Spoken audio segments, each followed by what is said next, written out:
nearby the University of Toronto, nearby Mississauga. Most of the Toronto players are from Ontario. They have a couple of Manitobans and everybody else from Ontario, most of them from the Toronto area. And we're underway in the 2009-2010 season. Puck sent into the St. Lawrence zone, a battle for it down in the right wing corner. Skating Saints and the University of Toronto exhibition game here at Appleton this afternoon. Once again, the Saints are without most of their seniors in the lineup this afternoon. Here's Flanagan with the puck for the Saints. He moves it up the near sideboard. Made a move, had it stripped along the right side, but covering up for St. Lawrence to help out Bobby Torney. He rings it around the boards, batted back to the near corner. Torney goes to pick it up. Some desultory forechecking by the Blues. The Saints turn it over at the line. There's a shot into the glove of TC, and he holds it on. A pass up the middle off the boards by same player, intercepted by Robert Kay, and he got kind of a weak shot off from the top of the left wing circle, but a dangerous pass, clear attempt there for the Saints, especially from the right boards, tossing it up the middle like that. Kay's in there with Pizzakoulis to take the face off to the right of TC. The Saints come away with it. Here's Bolig up over the Toronto line, tapped away from him into the corner by Mark Clewer. Same player falls down in the corner of the Toronto zone, and the Blues pick it up and move it back out. Diagonal dump in by Toronto. Battle for the puck in behind the Saint goal. Peter Child, sophomore from South Burlington, Vermont, goes after. The Saints come away with it ahead to Bolig. Bolig over the line, winds up with a drive, and that one's off the chest of the goaltender and then off the glass. Martin got the left shoulder of the chest on that one. Saints still control in the Toronto zone. Sharp angle shot hits the back of the net. That was Bolig. They got a delayed penalty coming up against Toronto. Saints have the extra attack around the ice. Wind up in a slot with a shot. It was Bogosian who took a drive and didn't get quite as much as he wanted. Save made by Martin, and the penalty coming up to the Blues. First power play of the game for St. Lawrence. It's brought to you by the Best Western University Inn, and we'll await the call. It's going to be Kay, Robert Kay, into the box. Time of the penalty, 1 minute, 18 seconds. Penalty to number 20, Robert Kay. 2 minutes for hitting from behind. Time of the penalty, 1 minute, from behind the call seconds. on Kay. First power play of the game for the Saints.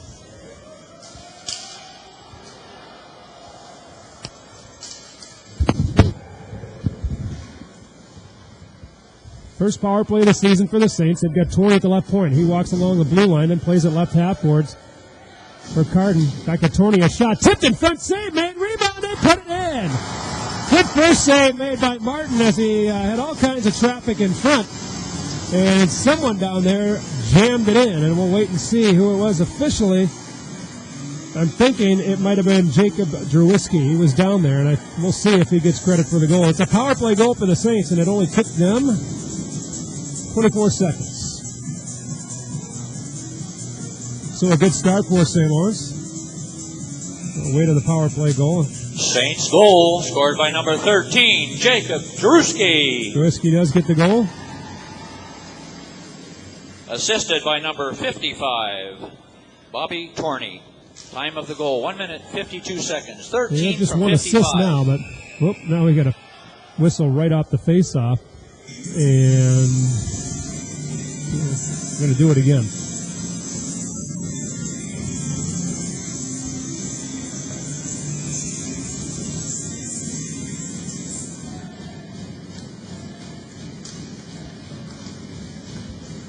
I think maybe Carden might have an assist on that as well. We'll wait and see what the players do, but I think there'll be a second assist on that same power play goal. Saints lead it 1-0. They've got the puck in their own zone.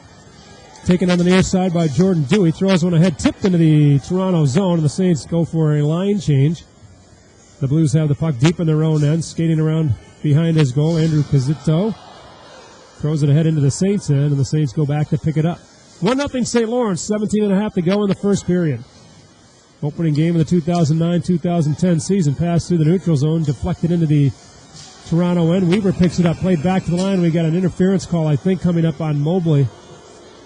The trailing referee, Tim Kotira, made that call. Mike Baker was looking at it, and I was actually surprised that it wasn't called immediately by Baker. Actually, it's 27 Coffey who was... is it Coffey? All right. Yeah, there's Mobley on the ice, so yeah. So it'll be the first penalty against the Saints, and it is Sean Coffey Saints penalty to number 27, Sean For Coffey. interference at 2 2 minutes minutes for interference. and what was it? Time of the penalty, 38? 2 minutes, 35 seconds. 35. So the Saints with a power play goal. Now Toronto will get its first opportunity with the man advantage. This penalty kill brought to you by the Brewer Bookstore on the campus of St. Lawrence University. Mobley gives the Toronto player a bump, hits the puck into the Toronto zone. The Blues have it deep in their own end. Mike Cleaver picks it ahead to Robert Kay down the right side into the St. Lawrence zone. Saints on the penalty kill to Tisch. Back to the line to Cleaver. Well, a shot through traffic. It's a hit a stick, and it's gloved off by Teesey. May have been deflected wide. It did hit somebody in front, but Teesey was there to make the stop. Saints will get a fresh penalty killing unit on the ice. Got Kelleher out there with Jared Keller, Aaron Bogosian, and Matt Rayleigh. Kay takes the draw for Toronto and wins it. Back to the line. Sherrard to the boards, and then a long cross-ice pass is out of the zone. Elliott threw the puck from the right boards to the left point, and he missed the left point man. That was Casito, and it's all the way back into the Toronto end. The Blues regroup there with just over a minute to go in the power play. Robert Kay over the line on the right side. I'm not sure he's been off the ice yet, Kay. He dipsy-doos along the right sideboards, tipped away but kept in by Sherrard. Over to Casito, a shot through traffic, and it was cleared out at the last second, and Teesey's able to make the stop. 25 penalties in last night's game between the Knights and the Blues. I hope we don't see anything close to that today. You got that right. Face out to the right of Teesey. Kay is still out there for the Blues. Mark Armstrong for the Saints to take the draw. It's one back to the line. And the Blues look to set it up with 45 to go in the Saint penalty kill. The umbrella set up now. Elliott top of the circle. Out high to Casito's shot. It's blocked off the leg of Rayleigh. And the Saints pick it up. That was Armstrong. And he shoots it down the ice. Check, that wasn't Rayleigh on the block shot. It was Drew Weaver, the Dream, with the block shot there on the Toronto power play, which has 30 seconds to go. Saints with a 1-0 lead. They take the puck away at their own blue line, and a long shot on goal from the Saint blue line. Andrew Martin easily smothers that with the chest, and they look to regroup. The Blues turn it over at the line. The Saints slap it back in with a dozen seconds left in the Toronto power play. Blues move it through center. McGrail has it go off his skate, and the Saints gun it down the ice. Little fluttering puck hit the glass, and the power play for Toronto is over. Good penalty kill by St. Lawrence. They're perfect on the special teams so far. 1 for 1 on the power play, 1 for 1 on the penalty kill. Saints with a steal in the neutral zone. Carden over the line, hands it off to Clancher. Clancher moves down the left corner. He's watched closely there by Matt Walters. Walters, good defensive play there, rides him off. The Saints pick it up over near the right boards now. A couple of Saint players tied up and picked up by McGrail. He moves it ahead, slaps one into the St. Lawrence zone past Dyer. And it's stopped by Kane Teesey in behind the Saint goal. 14:50 to go in the first period. Saints 1, Toronto nothing. And the power play goal by Jake Drewiski. Torney at his own blue line, plays it into the Toronto zone. Matt Walters picks it up there. He throws one across, or to Sherrard rather. And they give it away again at the Saint line. Here come the Saints moving over. Bowling with a shot. He fanned on it, got it back and shot it in the net. That goal. No, they're going to wave it off now. I think he blew the whistle. There was a delayed penalty coming up. But there's a case there where it hit the Toronto player, but they didn't control it. But as soon as it hit the Toronto player, it came right back to Bolligan. He put it in, but the referee did blow the whistle before that puck was in the net. And the Saints will have a power play opportunity here, their second of the period. It's another Best Western University in power play. The Saints 1 for 1. In the box for the Blues at 5 minutes and 27 seconds. Toronto penalty to number 21, Paul DuPont. 2 minutes for slashing. Time of the penalty, 5 minutes, 27 seconds. DuPont for a slash at 5:27. St. Best Western University in power play. Here's a chance in the circle. Pizzakoulis tied up there, tries to get it back. The Blues pick it up and bounce it down the ice.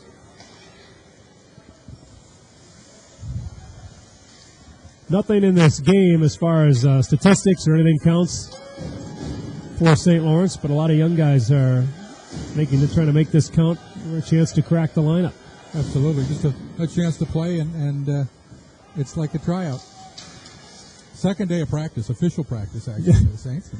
They're playing an exhibition game. There's Bollig. He fanned again on the circle. He fanned in that first attempt that resulted in the same power play. Then he got it back. He just fanned in that one. Looked like he's checked the length of that stick.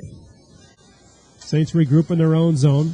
Pitsakoulis tries to go rink wide, hit a Toronto player. It's jammed up in the neutral zone. Armstrong picks it up, throws one on net, and it was a very faint whistle. I didn't hear it, but blown offside. A tepid tweet. A tepid tweet.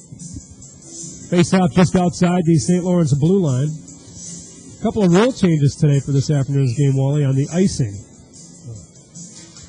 Just for a test for today's game. Toronto wins the face-off. They played into the St. Lawrence zone. Torney is there, hands it off to Bogosian, who skates in behind the St. net. Now he picks it up on the move. Bogosian hits his own blue line. Now the red line. Now the Toronto line. Up with the line right side. Pulls up. Now skates back into the corner. Throws it to Torney near the left point. Swings it over. Right point to Rayleigh. Saints have it. It's Kyle Flanagan from the right half boards. Out to Torney. Shot. Save. And it's covered by Martin. Good puck movement there by St. Lawrence. And a good shot by Rayleigh. On the icings today, they're going a little bit of a hybrid like they do in the USHL. It's not touch icing, but if it is icing, it's a race to the dots. The first one to the dots is, either negate the icing or cause the icing. You know what I'm saying? Instead of touching. It's a trial for today's game. Also in today's game, there are no hand passes allowed in any zone. Huh. That's just today's game. They're not going to get that right all year long. No. Saints pick it up on the move with 20 seconds to go in the power play. Bogosian steams on the line, left side shot, and there's a shoulder save by Martin. Got it with the right shoulder. Blues pick it up, play it to the line, and they get it off the glass finally and out. Toronto player falling down. It was Walters, hit his own man, and then that man Brian Elliott was able to clear it down the ice. Only 4 seconds to go in the Saints power play, and they've got it deep in their own zone. Back in behind the Saint net, Bobby Torney. Ahead to Aaron Bogosian. Saint power play is over. Saints 1 for 2. They lead it 1-0 with 12.5 to go here in the first period. Saints shoot in, go for a line change. It's Mark Klewer with the puck for Toronto. He just dumps it out to center. Saints regroup. Dewey back at his own blue line for the Saints. Skates back into his own zone. Plays to Kelleher. Back to Dewey. They play it ahead too far. Icing against St. Lawrence. So we'll bring it all the way back down into the St. Lawrence zone, and it'll give us a chance to take a break on the scoreboard. Brought to you by the Canton Potsdam Hospital. It's 1-0 Saints. You're listening to the Saints on Cool Oldies 95.3. What is the main ingredient that makes dining at a County View restaurant wonderful thing to look forward to? A phenomenal menu with so many tempting choices prepared to perfection. The attentive, courteous service, always looking after you. The casual fireside atmosphere, overlooking the snow-covered food trails. All of the above. Is it? Coach through that down. Your satisfaction at the County View Restaurant, 96 Main Street, Canton. That's Weston, Griffin Inn. Welcome back to Appleton Arena. Greg Lipinski and Wally Johnson. After the Saints iced the puck, they got it, or called for icing. They won the draw, got it down the ice, got a shot, and it was covered by the Toronto goaltender. So face off in the Toronto zone. This time the Blues carried out and back into the St. Lawrence zone. Penalty coming up. Not sure against who. A holding call. It's going to be against St. Lawrence. A holding the stick call. And it's going to be on Sean Coffey.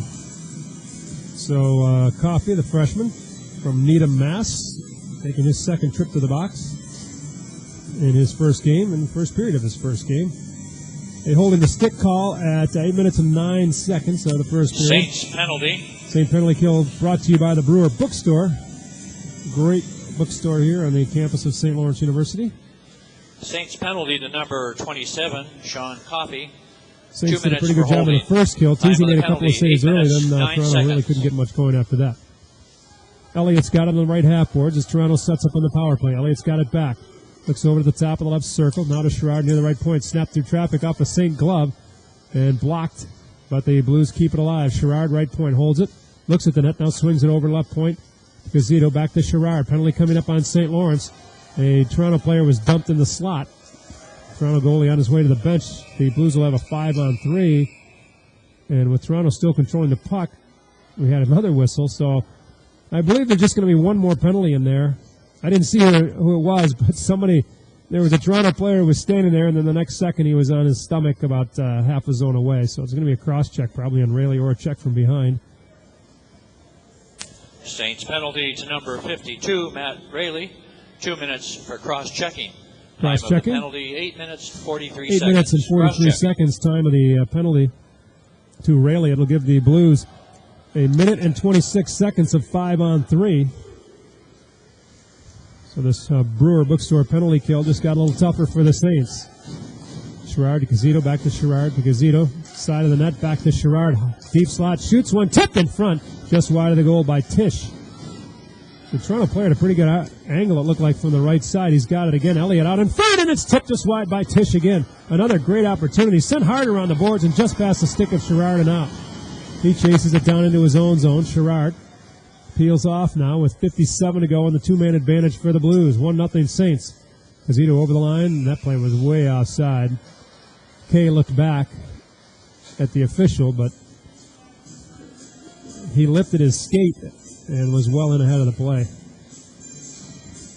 So the faceoff will come outside the St. Lawrence blue line. 51 seconds to go in the first penalty to Coffey, and then a minute 26 to go in the Rayleigh penalty. So another 51 seconds, 5-on-3. The Saints with a 1-0 lead, approaching the midpoint of period number 1, game number 1 for St. Lawrence. Walters carries over the line after the faceoff. He's dumped along the right sideboards, and the Blues come away with it. Back to the line. Klewer's got it. Holds it. Over on the left circle. A one-timer, and it was mostly fanned on by the Toronto player. Puck went in behind the St. net. Kept alive by Walters. Back to Klewer. Back to Walters, top of the right circle. Back to Klewer in the deep, deep slot. Fakes the shot. Fakes it again. Plays it off to the side of the net. Tipped away there by the Saints. Toronto comes up with it. Again, no. George Hughes, the freshman defenseman. There's a shot. Good left pad save by TC through traffic. 9 to go in the 5-on-3. Walters. Down low, gets it back. Drives a hard shot too far for McGrail. He tried to get the stick on in front, but it was actually behind him. And the Saints have killed off the 5-on-3. 30 seconds to go in the 5-on-4. Weak shot toward the net, easily blocked by the Saints, and they clear it down the ice. You wonder the difference, people listening, the difference between U.S. and Canadian university hockey. For one thing, usually the Canadian players are older. In some cases, they played U.S. college hockey. Some, yeah. I think Lee Albert maybe went back, or Michael Lane went back and played Canadian college after their St. Lawrence careers were over. My all-time favorite was Gordy Rabaugh. We played Queens. He came down and played with Queens on defense one year. The next year we went up and played Queens in Queens. He was a referee. That's nice. Yeah. Didn't do us a lot of good. Blues with the puck deep in their own zone. 9 minutes to go in the first period. One thing is the players are older. It's certainly, this is the end of their careers, not at the beginning. Here's Bollig over the line, takes the outlet pass, moves it up over the line with a shot, a backhand, and he's tied up. The puck goes over the glass and out of play. But there will be a penalty coming up for, power play coming up for St. Lawrence, penalty against Toronto, when we will be back with the St. Lawrence power play after this. You're listening to the Skating Saints on Cool Oldies 95.3.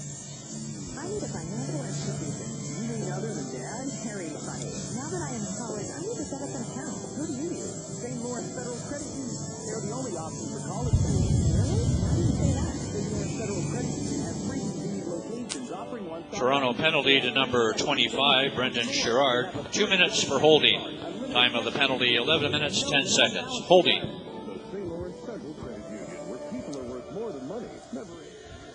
Welcome back to Appleton Arena. Greg Lipinski and Wally Johnson. 8.5 minutes to go in the first period. The Saints won. University of Toronto Varsity Blues, nothing.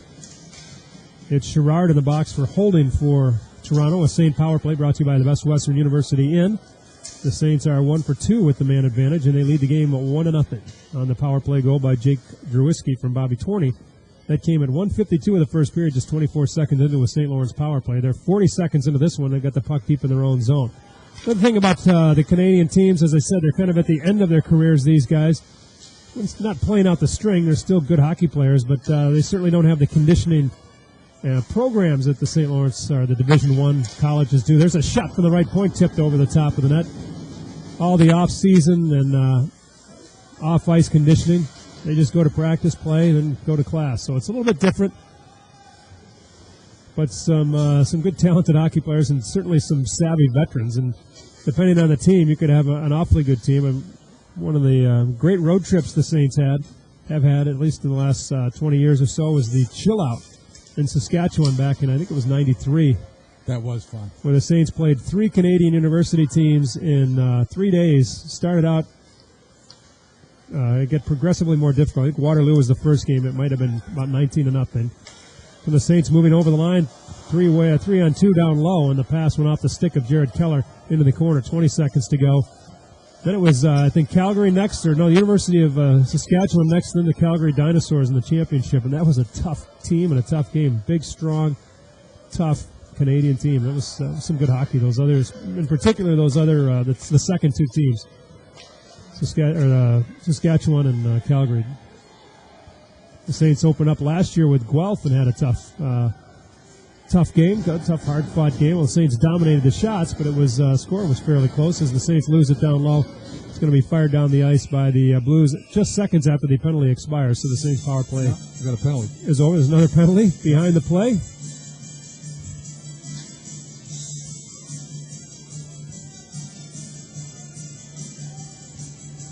So Saints will go right back on the power play. And this time the penalty is to number 21 for a high stick, Paul Dupont. Toronto penalty to number 21, Paul Dupont. 2 minutes for high sticking. Time of the penalty is 13 minutes and 25 seconds. Third power play of the game for the Saints. They are 1 for 2 so far. The fourth power play of the game for the Saints are 1 for 3. Right. They've got it. Trying to set up behind the net. Clancher back to the line. Childs got it.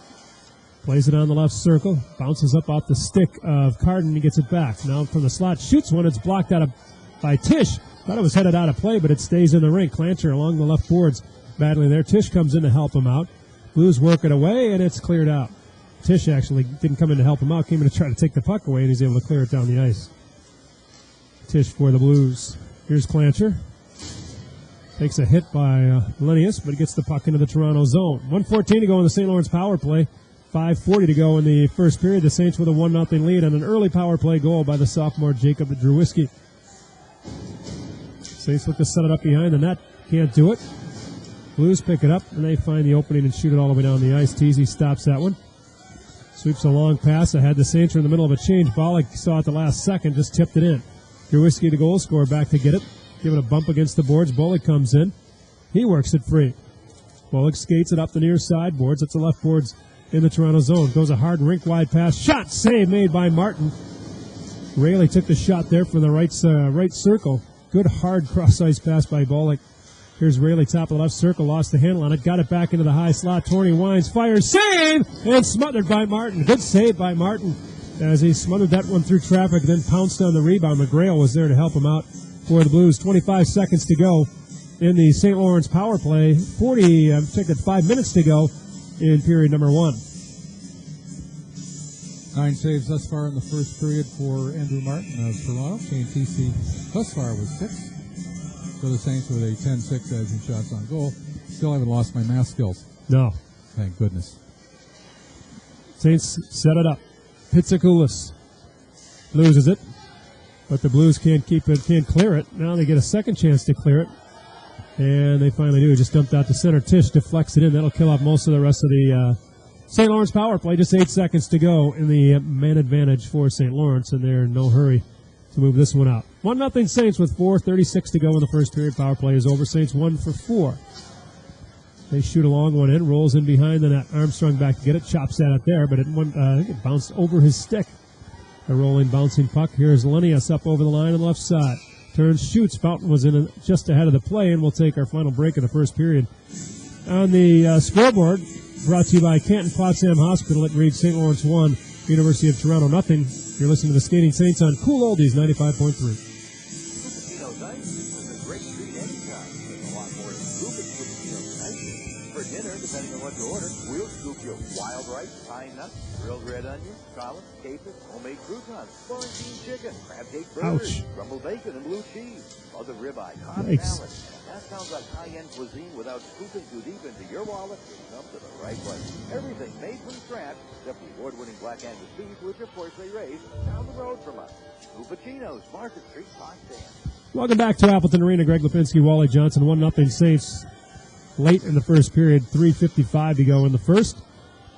The goal scorer for the Saints, Jake Trubisky, on the power play, 1:52 into the game. There have been 6 power plays since, 3 for each side. And either side's been able to put one in. Saints did have a goal waved off on a delayed penalty.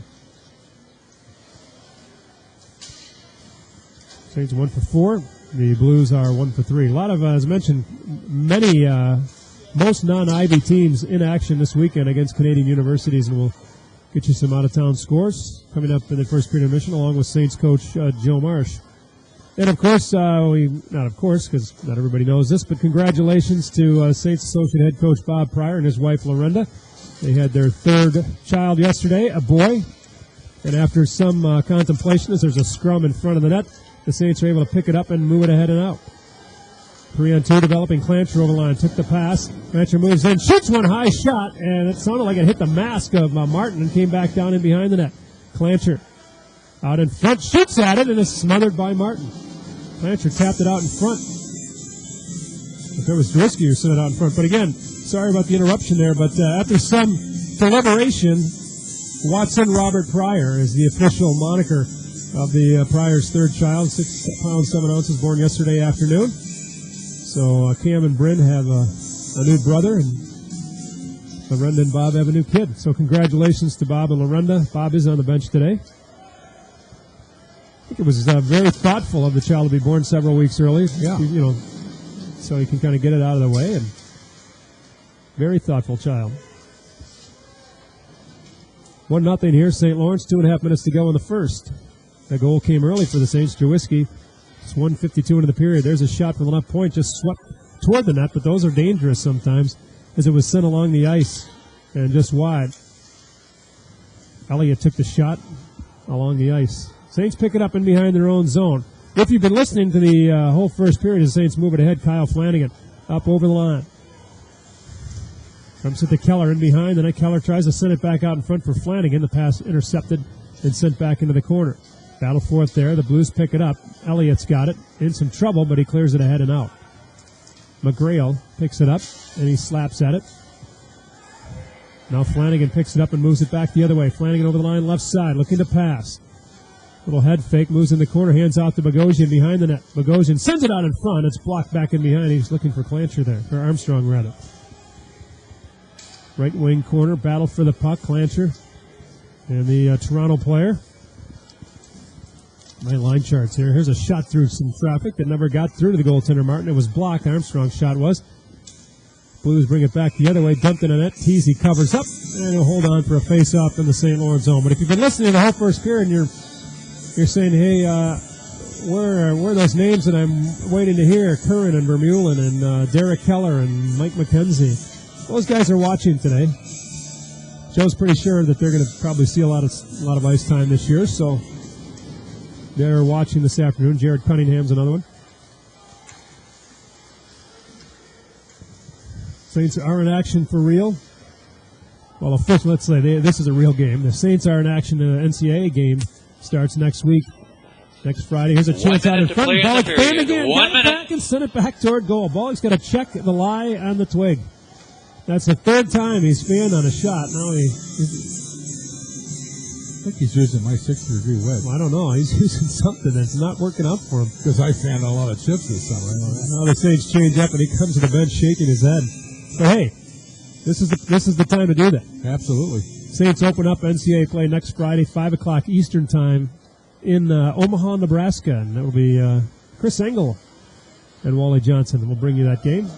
And the ensuing game against the, what are the Nebraska Omaha? What is their? Mavericks. The Mavericks, of course. Bart Maverick. No, just plain Mavericks. Or possibly Army. It's a round-robin tournament. Puck is deep in the Toronto zone. Jawiski, who has the only goal in the game, hands the puck off down there. Jawiski gets it back.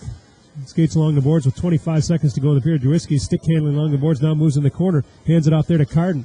Carden lays it over top of the left circle on the left point toward. He just swoops one toward net.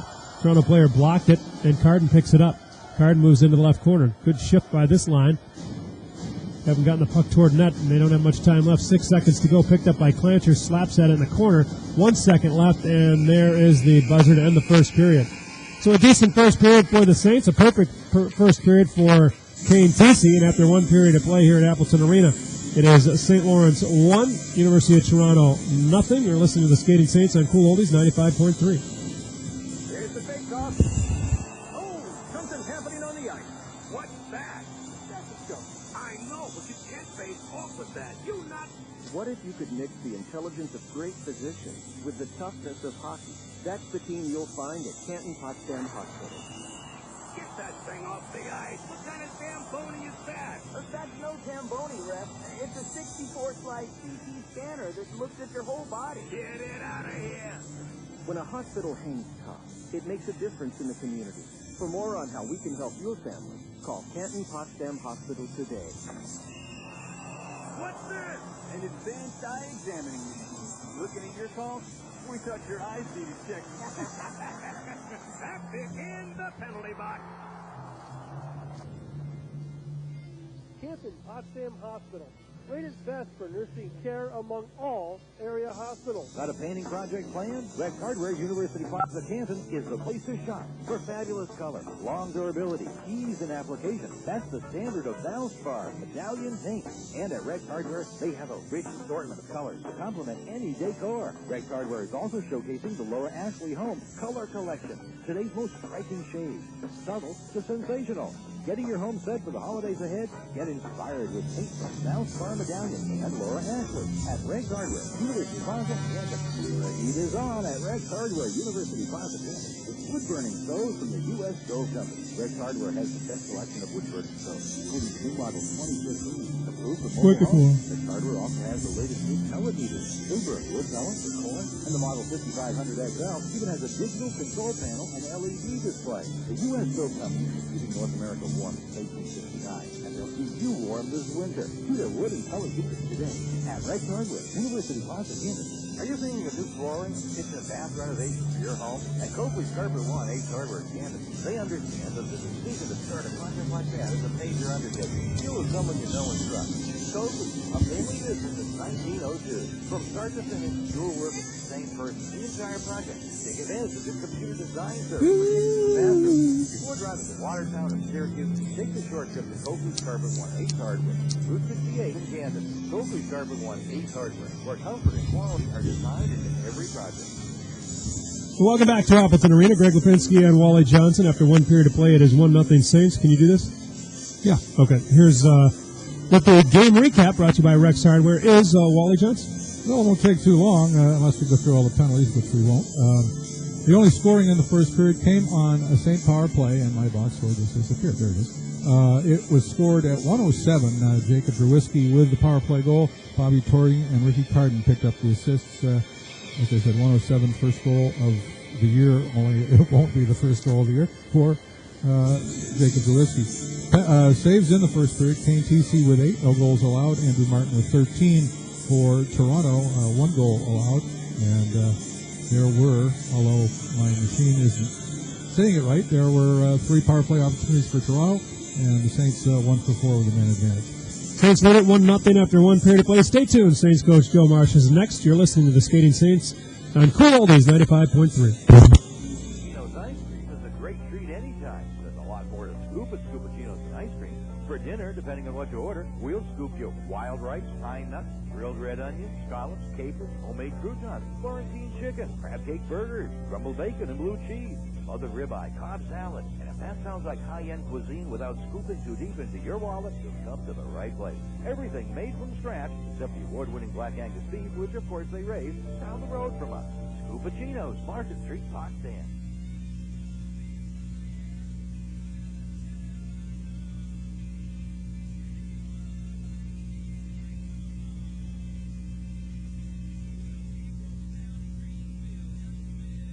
Here with Saints coach Joe Marsh as the Saints open the season today against the University of Toronto Varsity Blues. Joe, I know it's an exhibition. You don't know much about these guys. Does it matter much, or is it this a case of looking at young players, looking at old players, looking to see where some chemistry might be, and more looking at your own team than worrying about who you're playing today? Yeah, I think that's the big thing, is just to see, kind of where the new guys are at and give everybody an opportunity to play and play in a key role. You know, I mean, got our seniors watching this one tonight. I'm quite certain that McKenzie and Yolen and Curran and the like are going to be playing a lot for us. So, you know, I like to use this exhibition game and try to make some decisions based off of that and give guys a chance to look at the uniform on and play.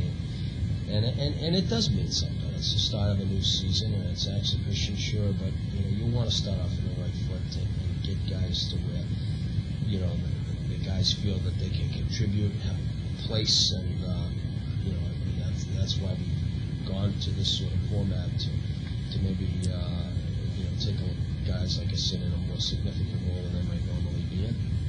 And you're going to have some of those guys this year because in the nature of the college beast is that you lose great players every year, and you lost 4 guys in defense who stepped in here as freshmen, and I don't know, between the 4 of them maybe had close to 550, 600 games and 2 100-point scorers, and Kevin DiVirgilio and Brock McBride.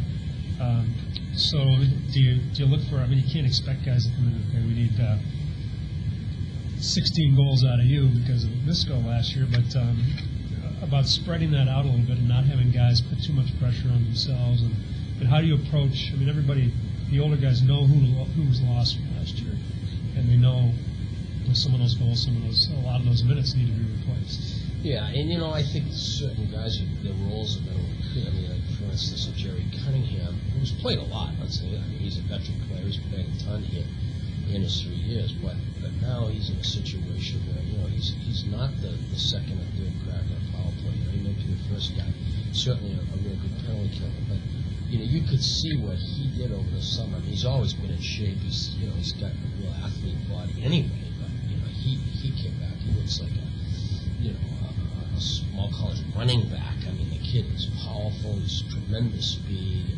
He worked so hard over the summer. You know, his game. I'm sure he's just confident. You know, I got him right now with Armstrong and McKenzie. I mean, I think that can be a pretty productive line. And I think for us, it's just finding a balance, finding a chemistry of the 4 lines. We've got to be a team that stays healthy. We're gonna, you know, I think we're a hard-working team. I think the guys are very low-maintenance group, and you know, they've bought into everything thus far and done it quite willingly. And so, you know, this is a good opportunity, like I said, for some of the new guys to get their feet wet and just get a feel for it. And again, I mean, we're not just saying, hey, let's just go out there and have a scrimmage. I mean, we really want to create an atmosphere for these guys that it's, you know, it's an important way to start a season. You've got some guys also. With the leadership you got with your seniors, you have guys like Travis Miller and Derek Keller and Aaron Bogosian as captains. I can't see this team being anything other than a hard-working team. I mean, those are as blue-collar, hard-working guys as you had here. I mean, those guys do. They don't necessarily say a lot, but great leaders by example. And if the young guys and even the older guys watch them, you should do what I do. Yeah. Well, you know, the leadership is spread out. We don't, you know, those guys have done, each and every one of them have done a great job, and that's why they're in that position. But it doesn't rest solely on your shoulders either. It's, you know, this is an opportunity today to look at, you know, not just the freshmen, but, you know, as the sophomore class, for instance, Clancher and Drewski, Mobley, Carden, all those guys that are going to play significant amounts to elevate their game, to get into situations where, you know, they've got an opportunity to step up and get their confidence. And, you know, we're going to need all those guys. We're going to need a real, you know, solid team effort. We're going to have to be very, very hard working. We're going to have to be very disciplined. And, you know, our margin of error maybe isn't what it was last year in terms of just straight, you know, skill level. But, you know, this can be a good team. This can be a team that if they, you know, stay on that agenda, and they will, I think. And, you know, like I said, I mean, we've done a lot of extra things. We've done the 6 o'clock morning workouts, that type of thing. And they've embraced everything. And I've been real impressed with a lot of the guys. I mean, you take a McKenzie, for instance. I mean, the kid has been a very prolific scorer here, but more importantly, he's one of the most competitive people I've ever met in my life. I mean, this guy just competes and works hard and practices extremely hard. So, you know, he's obviously a go-to guy for us, and you know, today is not a day off for them so much as you know, we know the seniors are going to be in there and leading us, and I really wanted to give these guys an opportunity, new guys. Like I said, this is a very important game for the freshman and sophomore class, I guess, is the best way to look at it, to see how things kind of fit together. And, you know, this is sort of the last final dress rehearsal. Everything's for real after this. But for us, it's an important way to start a season. We can't, you know, once you just put the uniform, you go out there and it's a game. It takes on a whole different sort of, you know, feel. I think the guys are going to be thinking about being exhibition or not. We just want to play as hard as we can and see if we can put our best foot forward here and know that, you know, down the road here we're going to have some tough decisions to make. I'm fully expecting, if we play well, to, you know, to really go back after tonight and have some very difficult decisions to make as far as piecing lines together for next week. All right, Coach, thanks. Good luck today. Thanks. That's Saints coach Joe Marsh. You're listening to the Skating Saints on Cool Oldies 95.3.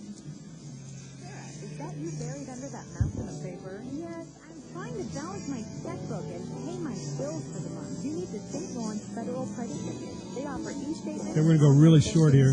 And then, well, yeah. Love it. You get all of the bank statements electronically. I don't ever have to wait for the extra money to balance my checkbook. I can go online and balance it at any time. I can pay my bills online, too. Member NCUA, the StLawrence Federal Credit Union, where people are worth more than money. Welcome back to Appleton Arena. Greg Lipinski on Wally Johnson. St. Lawrence leads this game 1-0 after one period of play. The St.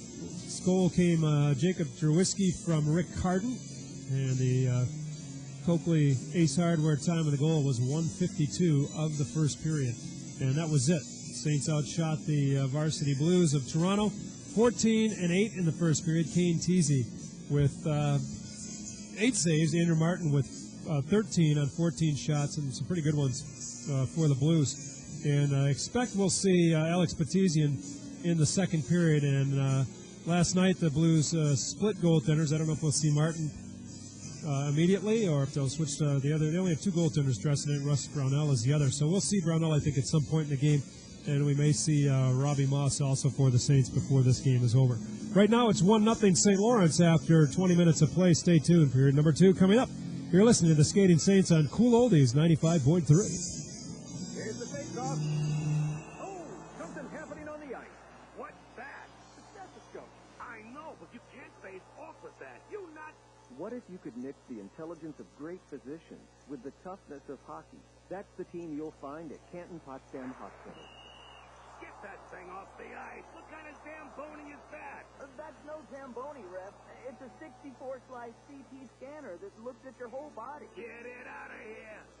When a hospital hangs tough, it makes a difference in the community. For more on how we can help your family, call Canton Potsdam Hospital today. What's this? An advanced eye examining machine. Looking at your call? We thought your eyes needed checking. That's it, in the penalty box. Canton Potsdam Hospital. Rated best for nursing care among all area hospitals. Casella Waste Services in Potsdam is Northern New York's leader in residential, commercial, and industrial refuse removal and recycling. Whether you need weekly pickup at home, daily dumpster service at your business location, or recycling help with light industrial waste, Casella Waste Services provides the quality service you want. Join the winning team and call Casella Waste Services today at 1-800-548-7274. Casella Waste Services, proud to serve Northern New York, and a proud sponsor of Clarkson University Golden Knights hockey. The Brewer Bookstore and Cafe is a great place to find great St. Louis University gear, like hats, shirts, and jerseys. But that's not all. Visit their website, www.brewerbookstore.com, for a listing of all future bookstore events, like book signings. The Brewer Bookstore is open Monday through Friday from 8 a.m. to 8 p.m., Saturdays from 9 a.m. to 8 p.m., and Sunday from 10 to 5. The Brewer Bookstore and Cafe on Park Street in Canton, owned and operated by St. Lawrence University, encourages everyone to shop to merchants and organizations in downtown Canton. Welcome back to Appleton Arena. Greg Lipinski and Wally Johnson. It is 1-0. Here comes the Saints. Saints coming back on the ice, and it's going to be Robbie Moss to start the second period for St. Lawrence in goal. So we do have a goaltending change for St. Lawrence. Robbie Moss is now in net for the Saints to start the second period. The Saints lead at 1-0. On the out-of-town scoreboard, brought to you by Canton Platinum Hospital scoreboard, we have the St. Lawrence Skating St. Women began their season yesterday. Also against the Canadian University team, the McGill University. And 2-1 win for the Saints in that one. The Saints women are the preseason favorite to win the ECAC. Very close race. I think they were picked first and Harvard second in a real tight margin.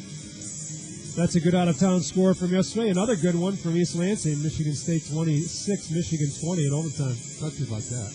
Yeah, should never have come to that, Wally. Should never have come to that. The overtime. Yeah, should never have been there.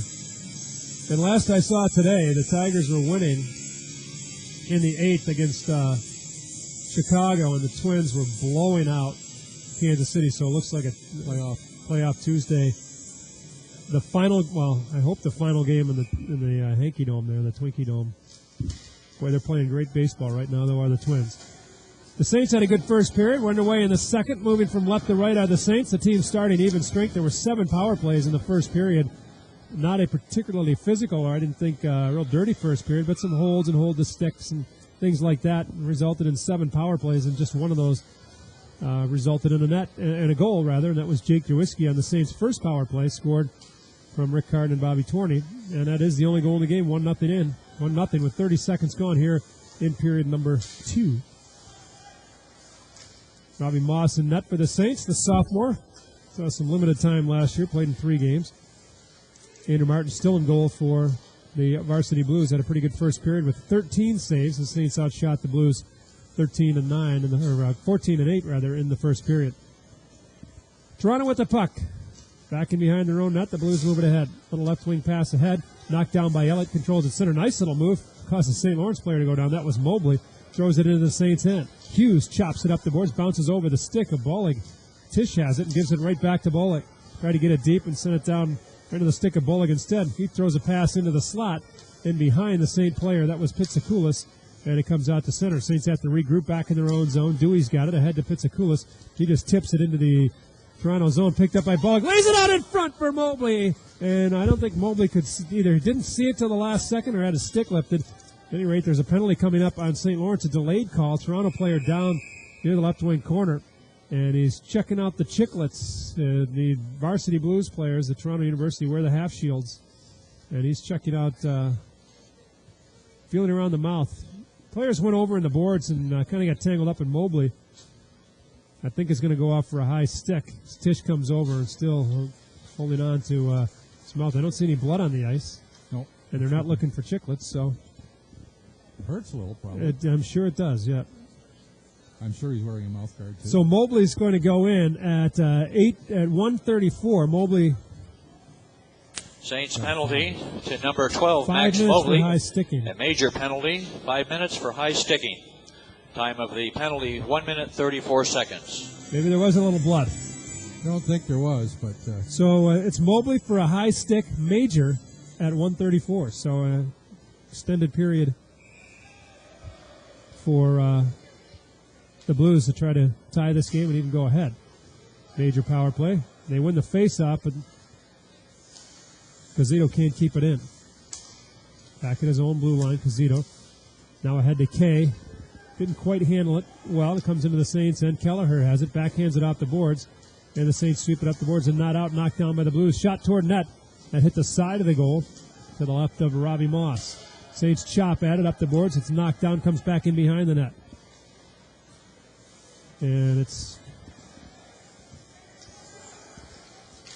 shot toward net. Save made. Rebound. They score. Tying the game at 1 in the power play goal. It's going to be David Mooney. Ross made the first save, and Mooney put in the rebound. And that came just 34 seconds into the power play. And Toronto will stay on the power play.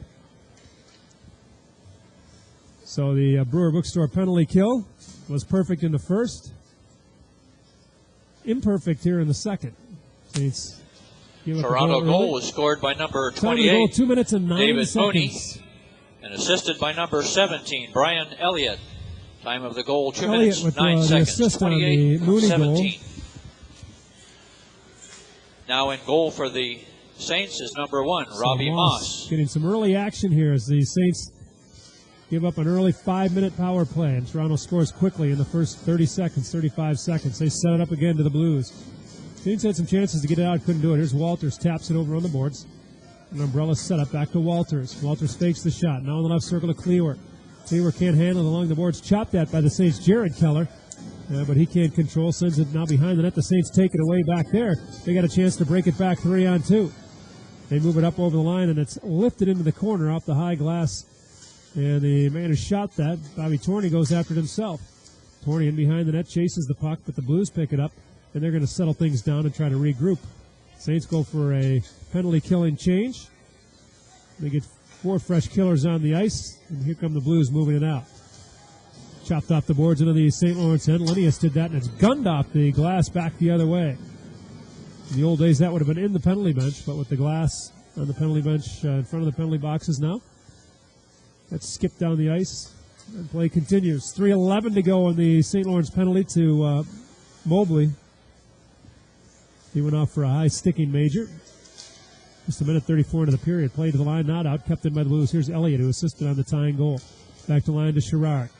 To Casito. Back to Sherrard. Stick handles over to the right point now.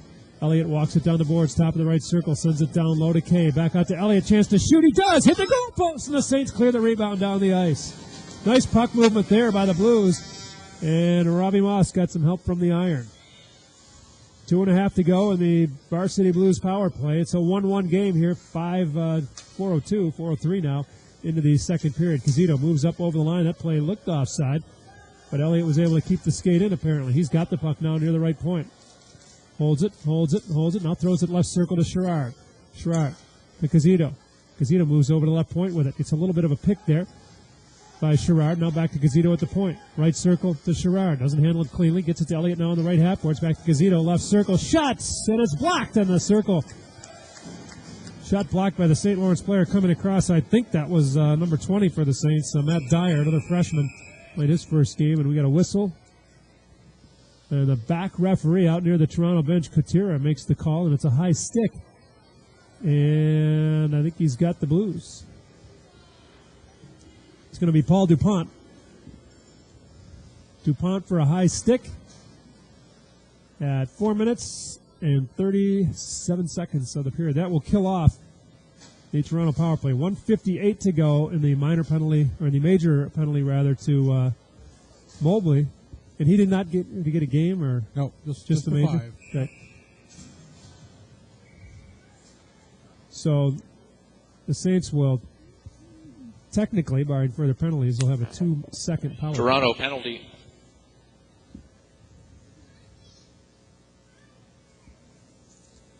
You see the number of the Toronto center? It's both 16. Yeah, that was good. What was it? Toronto penalty to number 20, Robert Kay. 2 minutes for high sticking. Time of the penalty, 4 minutes, 37 seconds. Oh, it was 20K? I thought it was 21 DuPont. So did I. It probably is.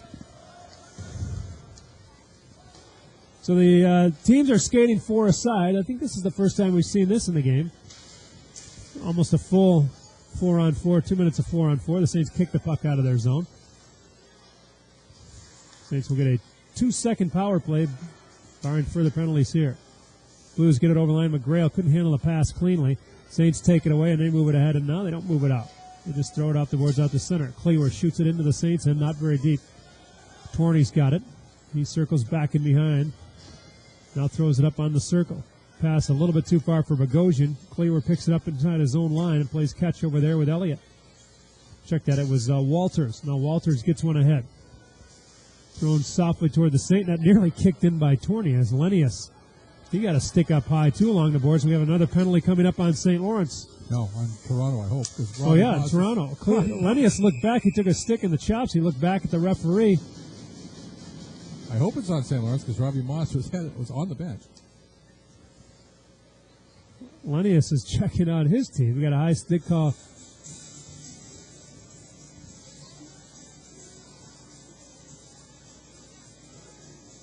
Tish is going to be, is going to come over and get stitched. Or something.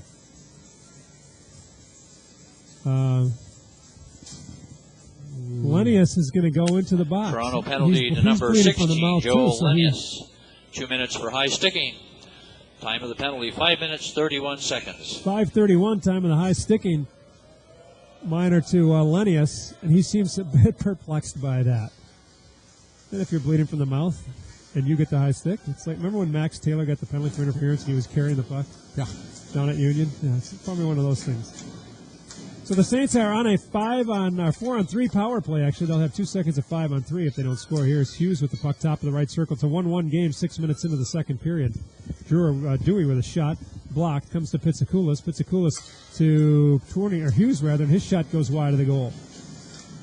Shot back into the corner by the Saints. 23 seconds to go. And the minor penalty to Mobley, and then it'll be a brief 5-on-3 and then a 5-on-4. Pitsakoulis high slot fakes the shot. Now drops it back to the line. Over to Hughes. Hughes back to Pitsakoulis. Hard pass. Deflects off the glass, but barely stays in play. Saints control it again. Dewey with a shot tipped in front by Armstrong over the top of the net. Saints are back to 5 men. Here's Armstrong. A shot goes through the goal crease. Wide of the goal, kept in by Dewey at the left point. 5-on-4 now. Armstrong turns, shoots, save made, rebound out in front. They score! Brandon Bullock picked up the rebound and scored for St. Lawrence. A power play goal to put the Saints back into the lead. Brandon Bullock with the goal for St. Lawrence. Armstrong will get an assist.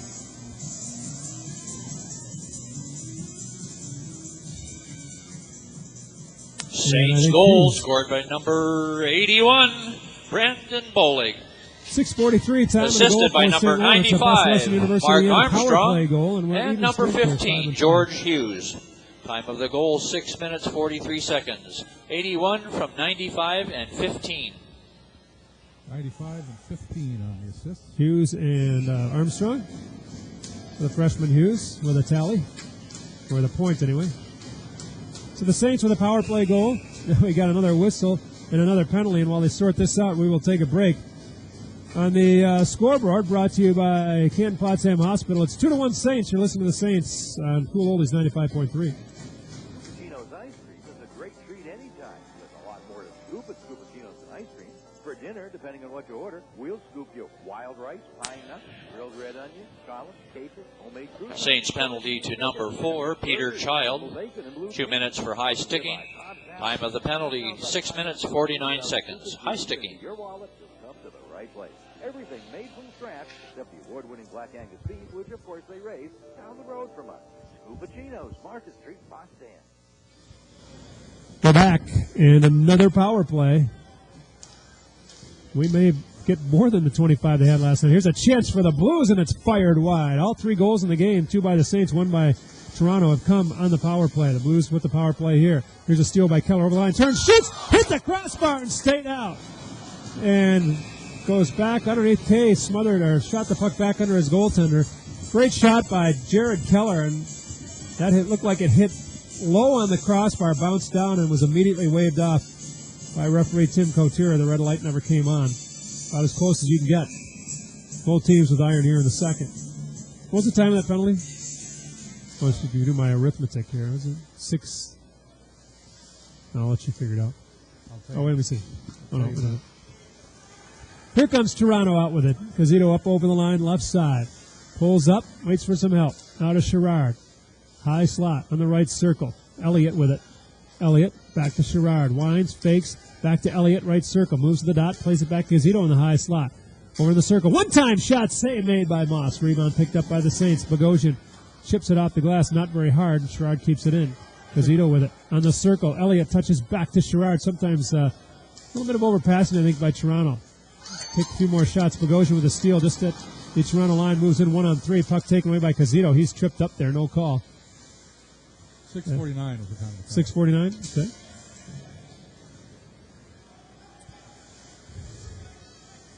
Third power play of the period for Toronto. The first one was a 5-minute major. They scored on 1, so it became 2. Unofficial, I have them 1 for 5. The Saints, I have 2 for 6 with the man advantage. Is that about right? I have Toronto 1 for 6 and the Saints 2 for 5. Okay. Now we've got a whistle and the puck will come back down, face it out back the other way. There's ice in there. Puck went out of play. Saints could actually be 2 for 6. We got to figure out. Because they had that 2-second one. Yeah. That was it. Tisch back across the ice. Apparently had his repair work done.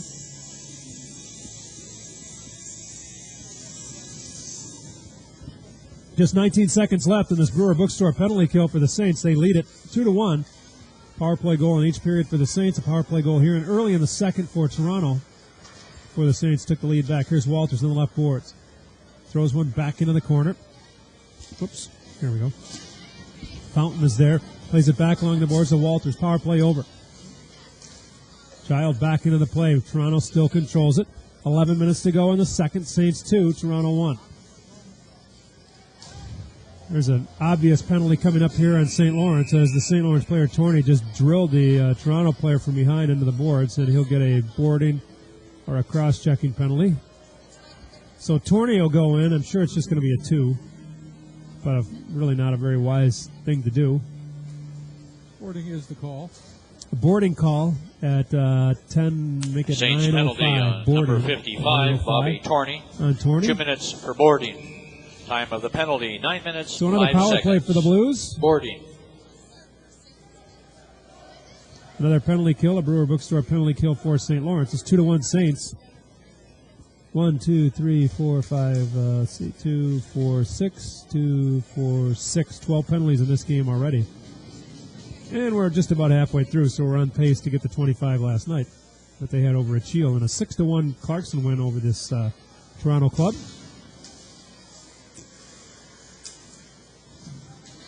Saints have Armstrong out in the penalty kill with Carden and Jordan Dewey and George Hughes.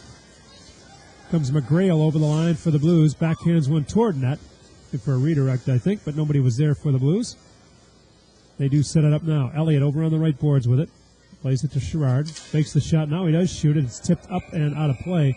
And the faceoff will stay in the St. Lawrence zone with 1:18 to go in the St. Lawrence penalty kill. Goal scores tonight for the Saints, and Wally, you mentioned it in the pregame. This is a critical year for the sophomores, and both goals tonight scored by sophomores, or this afternoon. Of course, none of these stats count, so it's nice to get them. Bollig, it looks like he could have had a couple today, I think. About 3. Did have one waved off. Here's Casito with a shot. It's blocked by the Saints and cleared down the ice. Kyle Flanagan blocked the shot, and it came to another Saint player. I think that was Clancher who was able to shoot it down the ice. Blues just throw it out to center. Child is there at his own blue line to tap it back. Nice play there. He just softly tapped it in. Killed some more time. The Saints have killed 1:15 of this Toronto power play. Zito out of his own zone with it. Skates up over the Saint line on the left side. Drops it off into the corner. Picks it up there. Clancher goes after it. Clancher giving a bump, but the Saints pick it up and clear it back into the Toronto zone. Good kill this time by St. Lawrence. Fresh penalty killers out. The forwards are out. Mobley and Jawiski.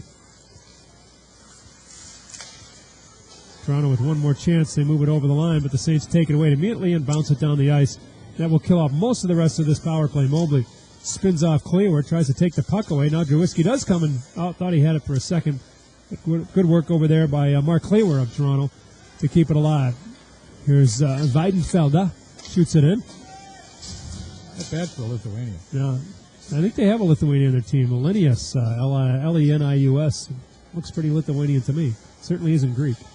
No K's in it. Okay, fine. Or those other weird letters listed. Here come the Saints. They move it out of the zone. The Saint penalty kill is over. Bollig up over the line. Plays it over the boards to himself. Now chops it into the slot. Nobody home there. Poor St. Lawrence. Instead, Walters picks it up for the Varsity Blues and shoots it in. Bounces down in the corner. Saints get there first. Hughes has got it. Plays it quickly to Jawiski. Jawiski and Bollig, the goal scorers for the Saints tonight. 8:15 to go in the period. The period is the second. Hughes in his own line, circles it, plays it back ahead now to Bolig. A little bit behind him, and he and Sherrard go down the corner. Sherrard gets there first. Sent up the boards by the Blues. They get it out, but sent right back in by the Saints. Toronto regrouping at its own line. They play it to the Saints line now. Saints knock it down there, and here comes Toronto back the other way, 2-on-4. There's one laid toward the front of the net, but the shot blocked by Dewey, and it bounces back into the corner. Saints pick it up there. 2-1 Saints, 7:40 to go now in the period. Here's Jared Keller. Keller hit the crossbar earlier in this period. He had a great bid. Kelleher with it. Down to Keller. Taken away in the circle by Toronto, and they just sweep it out to center ice, looking desperate for a line change here. Dumped back in by the Saints. Martin picks it up. The goaltender plays it back in behind, and the Blues pick it up and just bounce one down the ice. Toronto will get its change now. They'll change pretty much everybody. We have one defenseman out there. Here comes St. Lawrence back the other way. Clancher takes the long outlet pass, moves into the circle, shoots one, blocked over the top of the net, high off the glass, stays in play. Jawiski, Clancher, Tisch for Toronto over there near the St. Blue line. The Saints work it free, but Casito has it for the Blues, plays it ahead to Elliott, and he chops it in. 6:50 to go in the period. Saints with a 1-goal lead, 2-1. Center on the boards, knocked down by Jacob Jawiski. Jawiski spins away from the pressure of Tisch, rolls it back in behind the Saint net for Pat Kelleher. Kelleher off the glass out to center, where it's taken by the Saints. Carden up over the line, took the pass from Clancher. Carden shot up over the metal supports, hit a light, and we'll take a break here as the puck is out of play. On the Coakley Ace Hardware scoreboard, or check that, the Canton Potsdam Hospital scoreboard, it is 2-1 Saints. You're listening to the Saints on Cool Oldies 95.3. The main ingredient that makes dining at the County Seat Restaurant a wonderful thing to look forward to. The phenomenal menu with so many tempting choices prepared to perfection. The attentive, courteous service, always looking after you. The casual fireside atmosphere overlooking the snow-covered ski trail. Or maybe all of the above? The main ingredient is your satisfaction. At the County Seat Restaurant, 90 East Main Street, Canton. Best Western University Inn.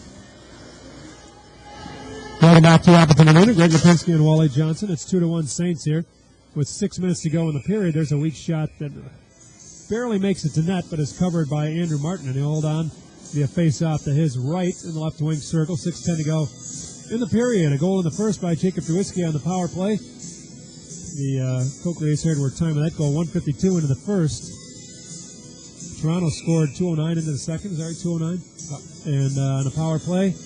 And then St. Lawrence came back with another power play, Brandon Bolig, at 6:43, and that's where we are now. 2-1 St. Lawrence with the lead. In a game dominated by special teams.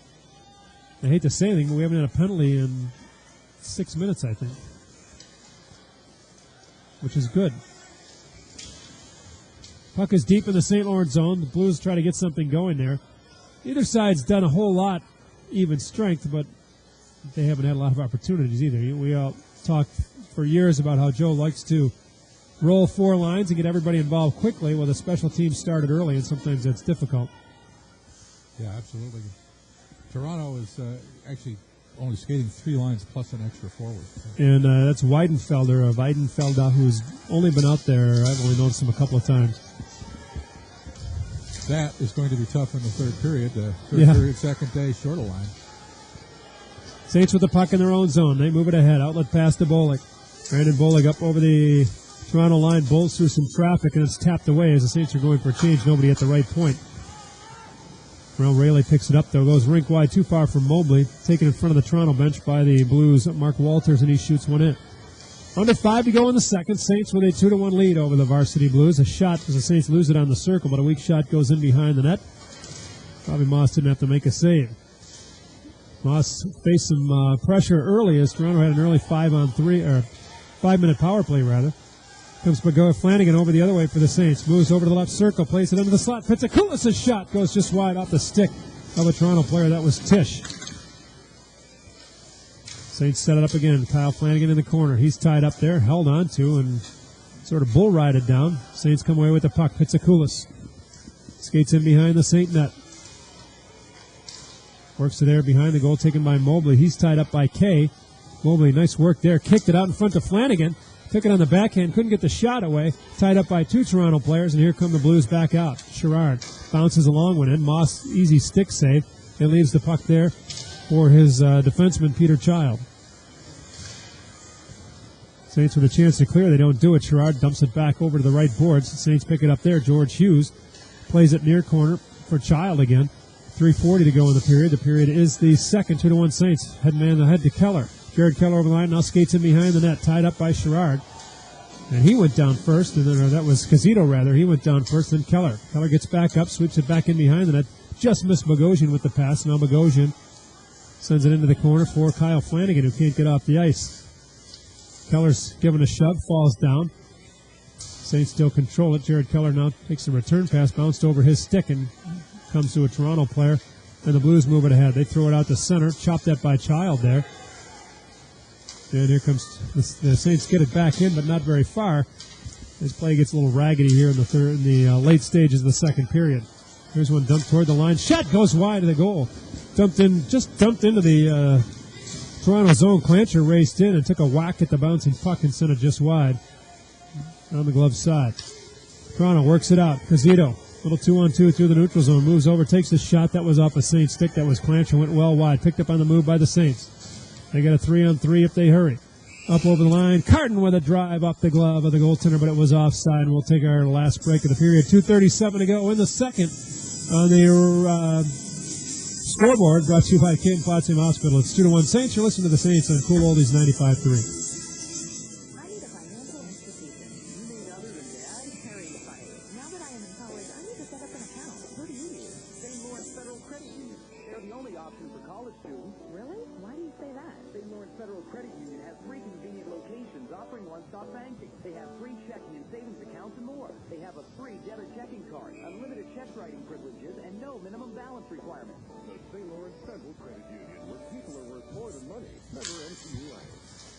We're back at Appleton Arena. Face-off just outside the St. Lawrence zone is controlled by nobody yet.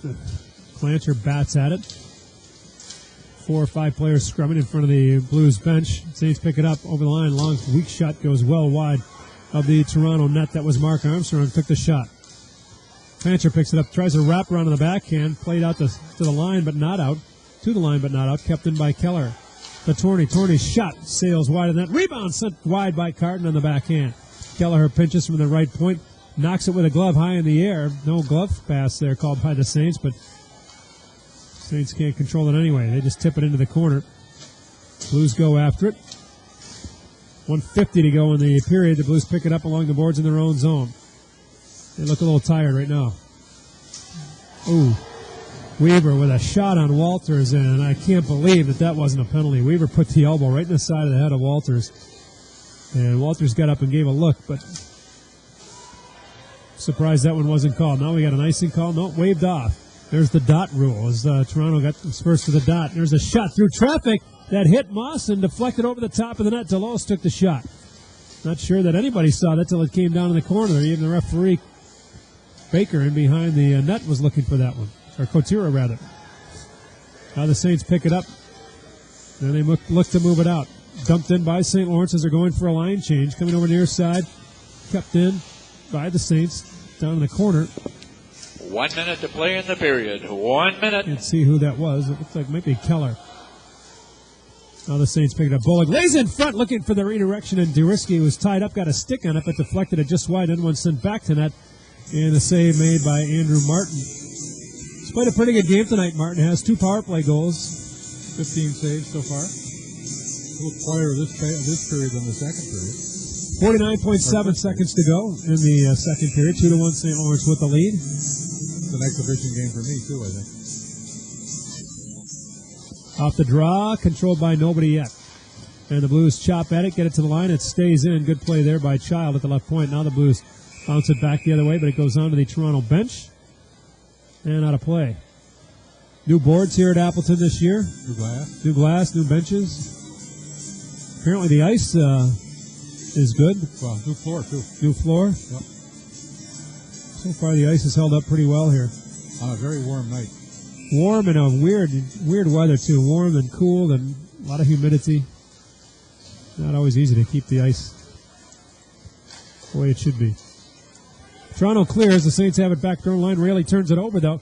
Here comes Toronto the other way, and a weak shot by Mooney goes well wide. Picked up by Bolig on the move. He skates over the Toronto line, lays a long pass ahead to Mobley. A little bit too far. Mobley picks it up in the corner. Leaves for Pitsakoulis. Pitsakoulis back to Bolig. He skates it back in the left corner. Now works it in behind the net. Now spins there. Works it back behind the net. Goes down, tripped up, and he's dumped to the ice. Going to have a penalty coming up. Delayed call as Pitsakoulis pulls it off the board, shoots one. And we got a tripping call coming up on the Toronto player, Brendan Sherrard. And he's not happy with the call because Bolig had his stick kind of tied up. It was a kind of a holding the stick to draw the penalty, and it worked for Bolig and not for Sherrard. It will be the seventh Toronto penalty to number 25, Brendan Sherrard. 2 minutes for tripping. Time of the penalty, 19 minutes Sherrard 56 seconds. Holding, which for tripping rather. Out the face-off, pucks comes back in behind the net, bounces out in front, and there's the buzzer to end the second period. After 40 minutes of play here at Appleton Arena, this is your last chance to buy the 50-50 raffle tickets, sponsored by the Friends of Saints Hockey tonight. They're also raffling off 2 seasons passes, so buy lots of tickets. We'll call the number in the third period here. We'd like to make a correction on the Saints' next home games.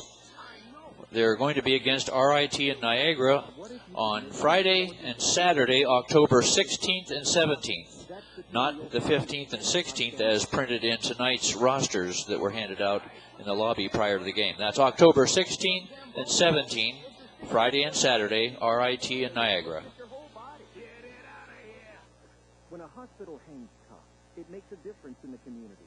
For more on how we can help your family, call Canton Potsdam Hospital today. What's this? An advanced eye examining machine. Looking at your calls? We thought your eyes needed checking. That's it in the penalty box. Canton Potsdam Hospital. Rated best for nursing care among all area hospitals. Got a painting project planned? Rex Hardware, University Plaza, Canton is the place to shop for fabulous color, long durability, ease in application. That's the standard of Valspar medallion paint. And at Rex Hardware, they have a rich assortment of colors to complement any decor. Rex Hardware is also showcasing the Laura Ashley Home Color Collection. Today's most striking shades, from subtle to sensational. Getting your home set for the holidays ahead? Get inspired with paint from Valspar Medallion and Laura Ashley at Rex Hardware, University Plaza, Canton. The heat is on at Rex Hardware, University Plaza, Canton, with wood-burning stoves from the U.S. Stove Company. Rex Hardware has the best selection of wood-burning stoves, including the new model 2015, approved for mobile homes. Rex Hardware also has the latest new pellet heaters. They burn wood pellets or corn, and the model 5500 XL even has a digital control panel and LED display. The U.S. Stove Company's been keeping North America warm since 1869, and they'll keep you warm this winter. See their wood and pellet heaters today at Rex Hardware, University Plaza, Canton. Are you thinking of new flooring, kitchen and bath renovations for your home? At Coakley's Carpet One, Ace Hardware in Canton, they understand that the decision to start a project like that is a major undertaking. Deal with someone you know and trust. Choose Coakley, a family business since 1902. From start to finish, you'll work with the same person for the entire project. Take advantage of this computer design service for kitchens and bathrooms. Before driving to Watertown or Syracuse, take the short trip to Coakley's Carpet One, Ace Hardware, Route 68 in Canton. Coakley's Carpet One, Ace Hardware, where comfort and quality are designed into every project. Welcome back to Appleton Arena. Greg Lipinski and Wally Johnson. The Saints with a 2-1 lead after 40 minutes here at Appleton in this first game of the 2009-2010 season, the game that doesn't count in the NCAA statistics, considered officially an exhibition game. But for the guys out there, it's the real thing. And here's Wally with the game recap brought to you by Rex Hardware. Well, the Varsity Blues tied the game 2:09 to the second period on a power play opportunity. David Mooney got the goal from Zach Fenwick. As I said, it came at 2:09. Saints back again on a power play. 6:43, Brandon Bolig got the goal. Mark Armstrong and freshman defenseman George Hughes got the assist. That was a 5-on-3 power play chance for the Saints. There were, Toronto had 4 power play opportunities in the period, including a major that they scored on the major. And the Saints were 1 for 3, or actually they're on their third to start the next period. Saves in the second period for Robbie Mossy, St. Lawrence. 4 and 1 goal allowed. So the Saints with 12 saves on 13 shots. Just 2 saves in the second period for Andrew Martin. He has 15 for the game. 2-1 Saints. Back with more after this. You're listening to the Saints on Cool Oldies 95.3. Scoopatino's ice cream is a great treat anytime. There's a lot more to scoop at Scoopatino's ice cream. For dinner, depending on what you order, we'll scoop you wild rice, pine nuts, grilled red onions, salads, cages, homemade croutons, quarantine chicken, pancake burgers, truffle bacon, and blue cheese. Other ribeye, hot salad. That sounds like high-end cuisine without scooping you deep into your wallet. It comes to the right place. Everything made from scratch, except award-winning black acid seafood and poison raised down the road from us. Scoopatino's Market Street Hot Steak. We're back at Appleton Arena. Greg Lipinski and Wally Johnson. Saints have a 2-1 lead over the University of Toronto Varsity Blues here in this first game of the 2009-2010 season. And the Saints are on the road next weekend. They play at the University of Nebraska at Omaha Friday at 5 o'clock. The Saints take on Lowell. And Saturday, either the U.S. Military Academy or the homestanding Nebraska-Omaha Fighting Mavericks, or just plain Mavericks. Are there 2 Mavericks in NCAA? Isn't there is it Mankato or not Mankato? There's something else. I think there's another Maverick out there somewhere. One of those Minnesota teams, but maybe, I don't know. I think they're not the only Mavericks anyway. I think there's another Maverick out there besides Tom Cruise. Wait a second. Dan Palmatier is Maverick. I'm Maverick. That goes back to the, the Dayton tournament a few years ago. 2-1 here. There's a lot of in-stories going on. I have to explain some of these sometimes. Sometimes, yeah. For me, among others. Goose and Mav. It's Goose and Mav. There's Dr. Palmatier and Randy LeBrake, both licensed pilots arguing over who was going to be Mav and who was going to be Goose one day at lunch. So if you can imagine the sophisticated conversation that goes on when the Saints are on the road, just think how that one might have gone. You're listening to the Skating Saints on Cool Oldies 95.3. Hey, Sarah, is that you buried under that massive paper? Yes, I'm trying to balance my checkbook and pay my bills for the month. Use the StLawrence Federal Credit Union. They offer e-statements, online banking, courtesy pay, and more. E-statements, you really love it. You get all of the bank statements electronically. I don't ever have to wait till the month to month to balance my checkbook. I can go online and balance it at any time. I can pay my bills online, too.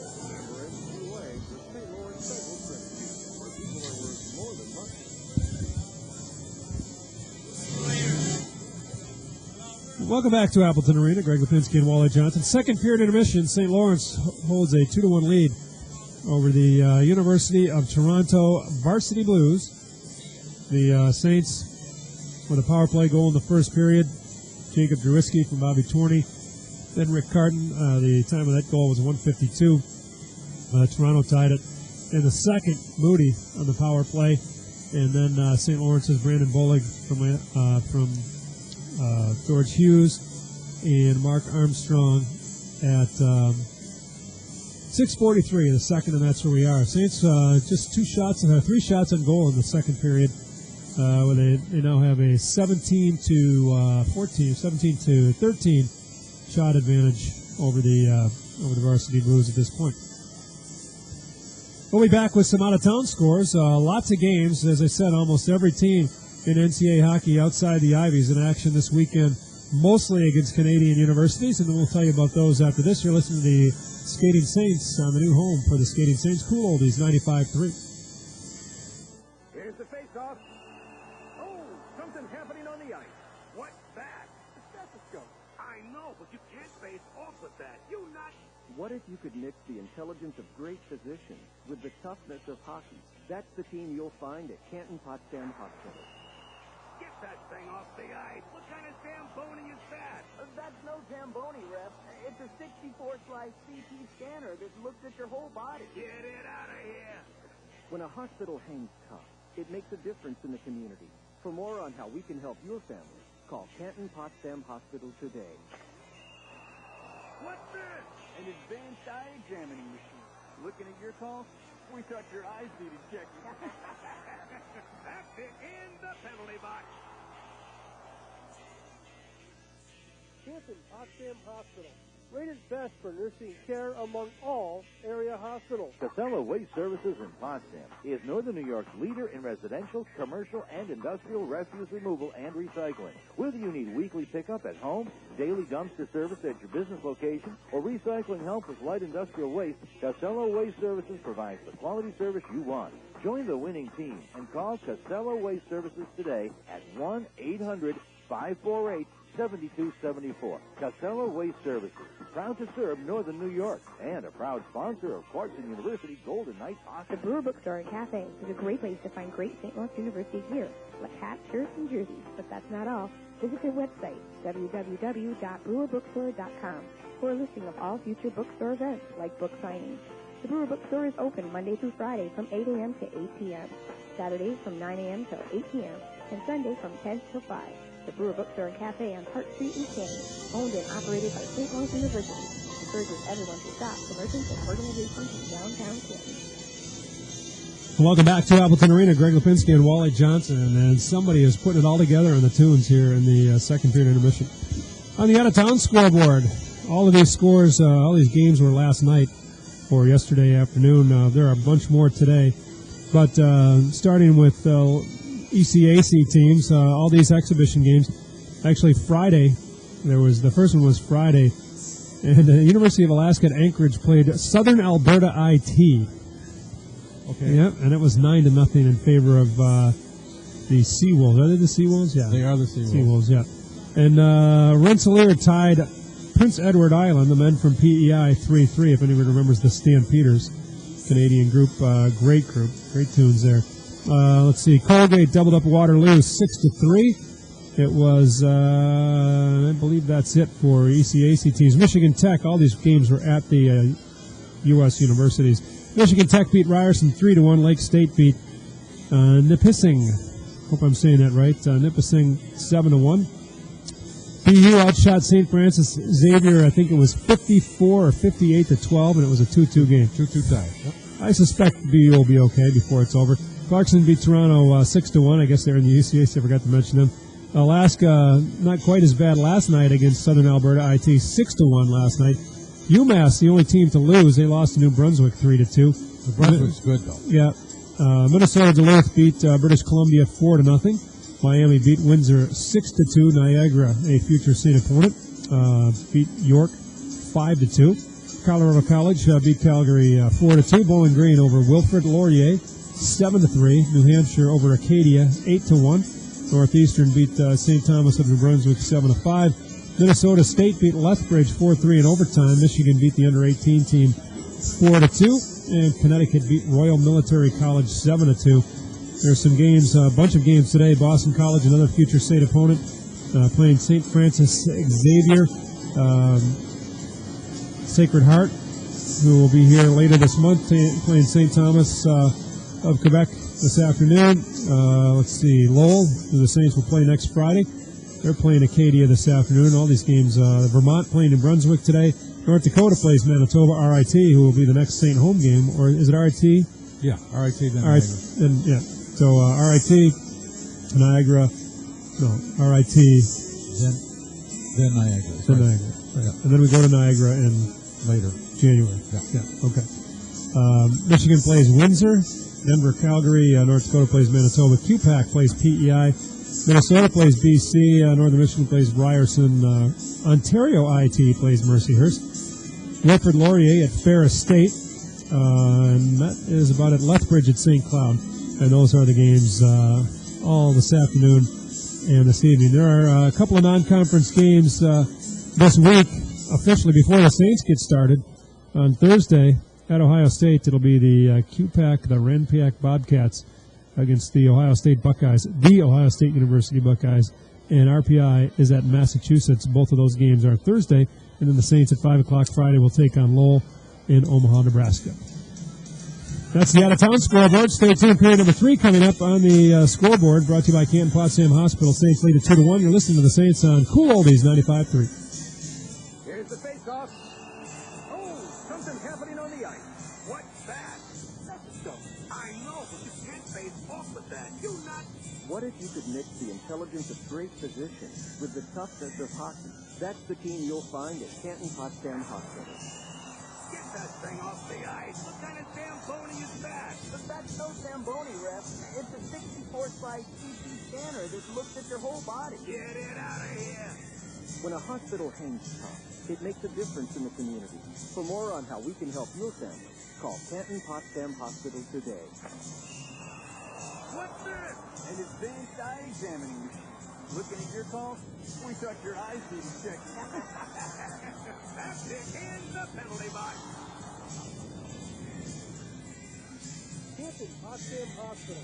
Rated best for nursing care among all area hospitals. The heat is on at Rex Hardware, University Plaza, Canton, with wood-burning stoves from the U.S. Stove Company. Rex Hardware has the best selection of wood-burning stoves, including the new model 2015, approved for mobile homes. Rex Hardware also has the latest new pellet heaters. They burn wood pellets or corn, and the model 5500 XL even has a digital control panel and LED display. The U.S. Stove Company, keeping North America warm.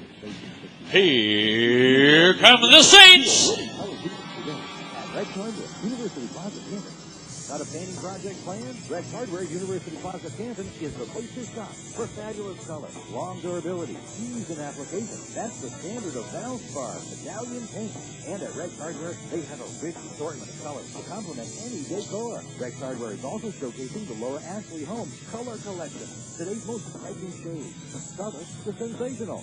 Getting your home set for the holidays ahead? Get inspired with paint from Valspar Medallion and Laura Ashley at Rex Hardware, University Plaza, Canton. Are you thinking of new flooring, kitchen and bath renovations for your home? At Copley's Carpet One, Ace Hardware in Canton, they understand that the decision to start a project like that is a major undertaking. Deal with someone you know and trust. The Copley's, a family business since 1902. From start to finish, you'll work with the same person the entire project. Take advantage of this computer design service for kitchens and bathrooms. Before driving to Watertown or Syracuse, take the shortcut to Copley's Carpet One, Ace Hardware. Route 68 in Camden. Copley's Carpet One, Ace Hardware, where comfort and quality are designed into every project. Welcome back to Appleton Arena. Greg Lipinski and Wally Johnson. We are moments away from the start of the third period. Now in Saints will start in the power play for a minute 57 and change. As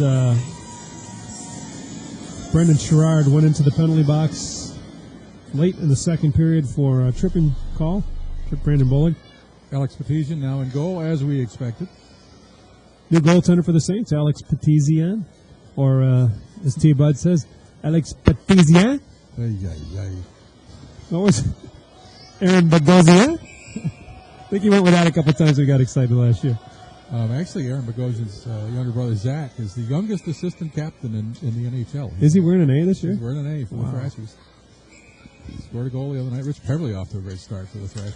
You know, it's amazing if guys get a chance what they can do. I mean, Pevs, they had him on the third line and wondered why he wasn't scoring, and then he wouldn't score, and they, well, why are we going to put you up in the iron? You can't score. The team recognized, what his skills were, and you can come here and play. We put you in a position to score, and all he did was average just under a point a game for about 35 games last year when he got traded, so good for him. Yeah, great move for him. And good for somebody for noticing, too. Come the Saints, moving in, over the line, Bogosian passing to the skates of Jared Keller. He controls it. The Saints will look to set it up with the power play. 1:20 to go. Just underway in the third period. The Saints and the Best Western University in power play. Matt Rayleigh along the boards to Bogosian. Back to Rayleigh. One-time shot fanned on it. Came out of the circle. Torney chopped the tornado. Bouncing, spinning puck. Finally corralled by Torney in the low right wing circle. Sent back up the boards by Flanagan to Torney near the right point. Gives it away there to Elliott, who shoots it out to center. Rayleigh's there to knock it down. Matt Rayleigh winds, guns it into the Toronto zone. Saints changing the power play. Torney stays out there. Bogosian is too. Good hit over on the right boards.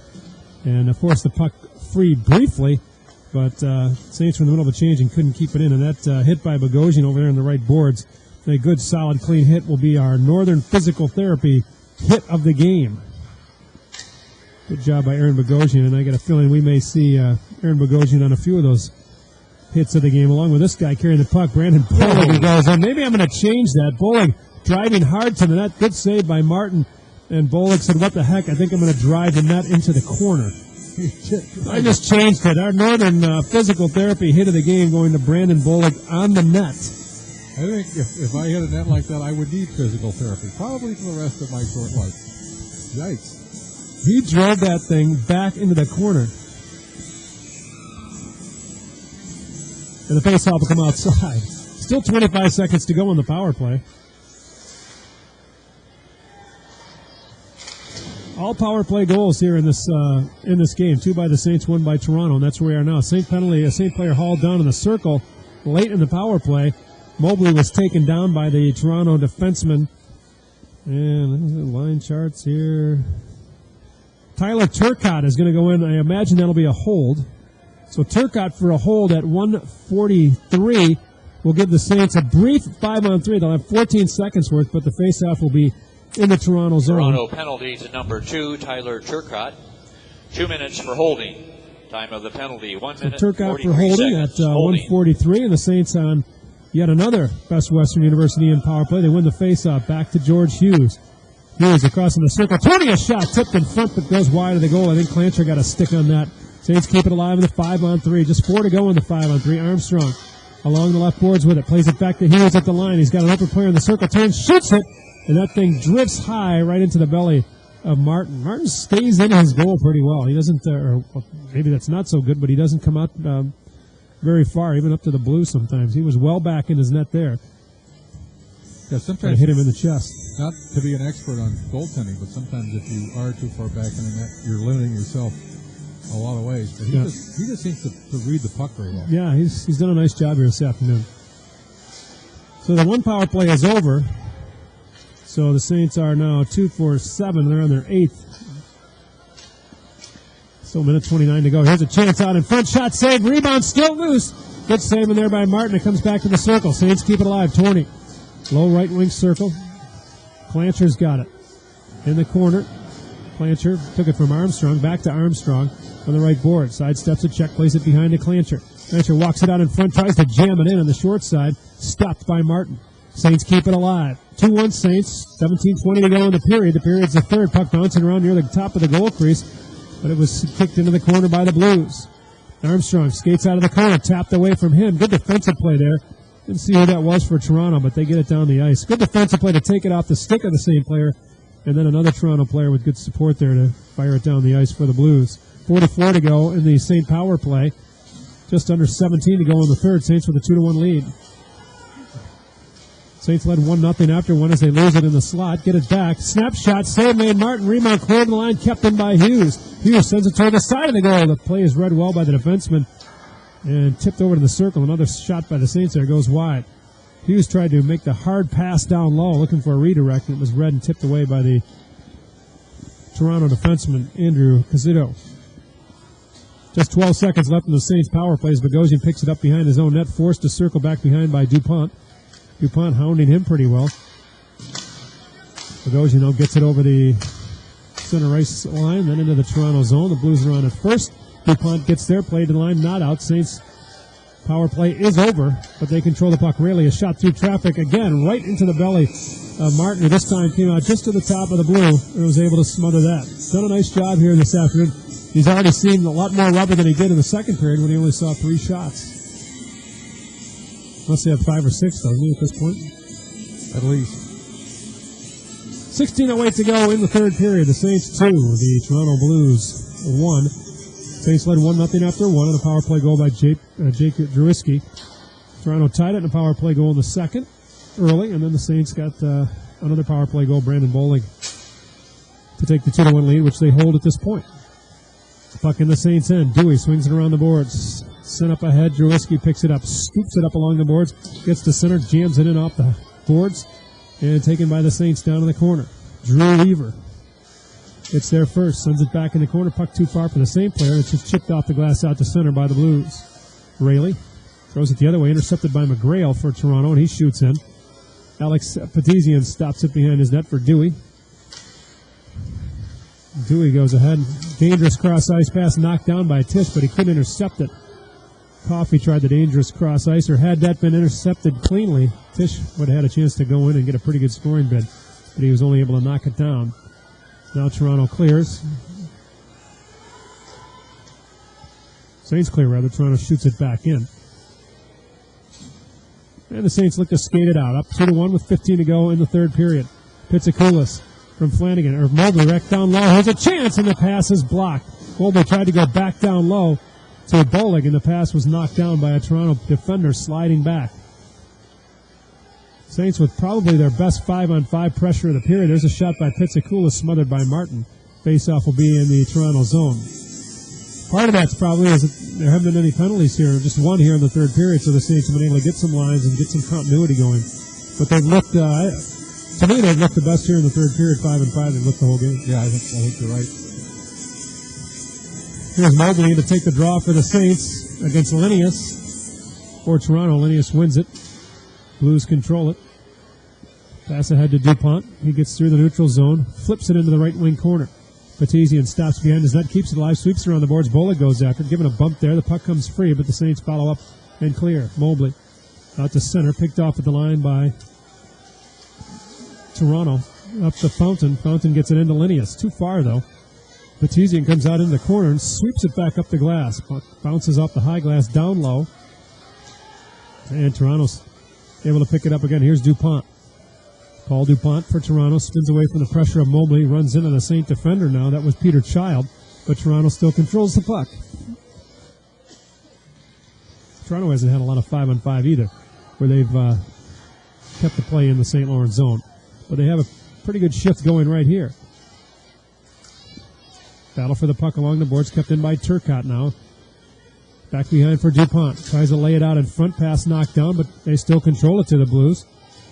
Over on the left sideboards now, Joel Linnaeus has it. He's taken down, and a break there for the Blues as they were late in the shift and tired, but a good hard-working shift by the Blues, and they will go on the power play. We'll be back with that Toronto power play and the Saint penalty kill after this. Score is 2-1 Saints. You're listening to the Skating Saints on Cool Oldies 95.3.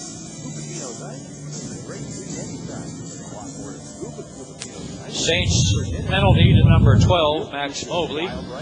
2 minutes for holding. Time of the penalty, 6 minutes, 22 seconds. Holding. Can you hear me? Mobley, 6:22. Mobley. For hooking. Holding. Mobley's in the box for the Saints, the sophomore Max Mobley. 2 minutes for holding. And another penalty kill for the Saints, a Brewer Bookstore penalty kill. The Saints have been pretty good today. Had a lot of opportunities. This is the 8th power play for the Blues. The Saints finally cleared out. That power play set up, though, by a good hard-working shift by the varsity Blues, Linnaeus, DuPont, and Sean Fountain. One of their best 5-on-5 shifts of the game.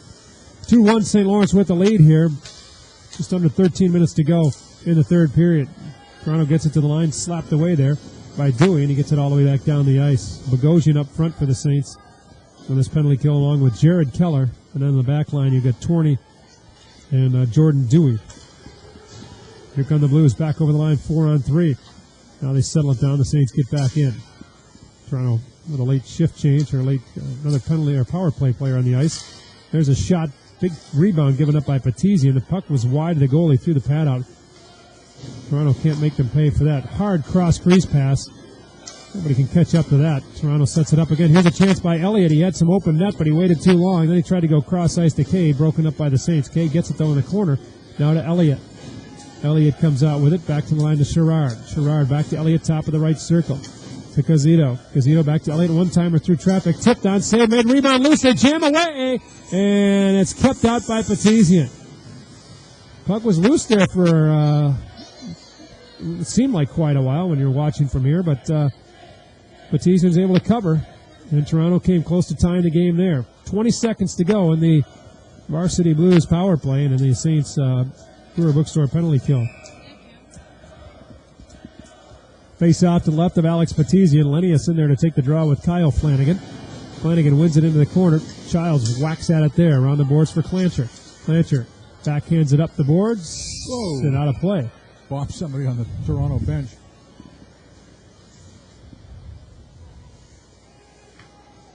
One of the things that happened over the summer, we have mentioned Andrew Allen is now a volunteer goalie coach for the Saints. we were talking about the new glass. And he said, well, I remember it came here when it bounced off the stanchion, and I was very embarrassed. It happens, yeah. It does happen. This is the new glass with the... seamless, supposedly. Yeah, supposedly. There's Sherrard with a chance, but a good effort there by Clancher as he forced Sherrard to shoot it wide. And the Saints are back to full strength, and they look to move it out. Here's Kyle Flanagan, 3-on-2 if they hurry. Up ahead to Armstrong. Armstrong overskates the puck. And here comes Toronto back the other way. Linnaeus now just pulls up at the line and taps it in. Toronto getting 5 fresh players on the ice. 11:20 to go in the third. Saints 2, Toronto 1. Saints got 1 in the first, 1 in the second. Toronto's goal came in the second, and then it tied the game briefly. Here's Walters over the line. Shot, save, rebound loose, and then grabbed back by Petizian. Gave up a bad rebound there, but jumped on it quickly. So used the stick to scoop it back under his glove and keep this a 2-1 Saint lead. 11:09 to go in the third period.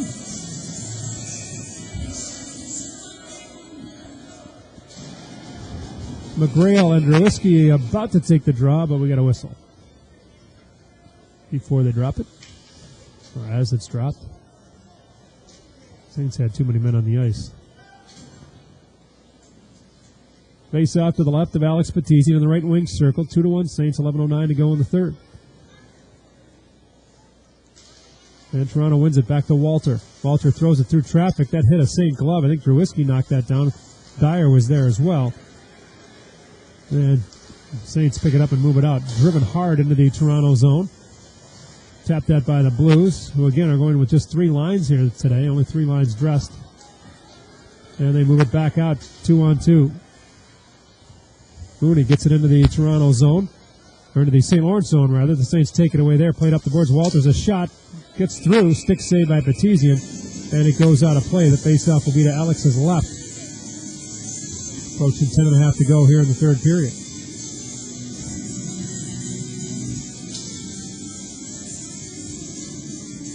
"17 shots on goal so far for the Toronto, and 25 for the Saints.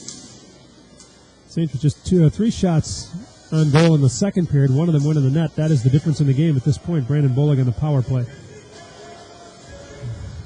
Saints get it just inside the Toronto zone. Shot back the other way by the Blues off the glove of Torney. Bobby Torney gets it ahead to Bullock. Giving a bump. But works the puck to Mobley. Mobley, shot, save, rebound out in front, the chance. And then Martin goes down to make the stop. As Pitsakoulis chased the rebound. There's a bouncing puck that bounces wide of the goal. Shot from the right point. Hit a stick and just bounced wide of the goal. Took a couple of bounces. Toronto plays it back the other way.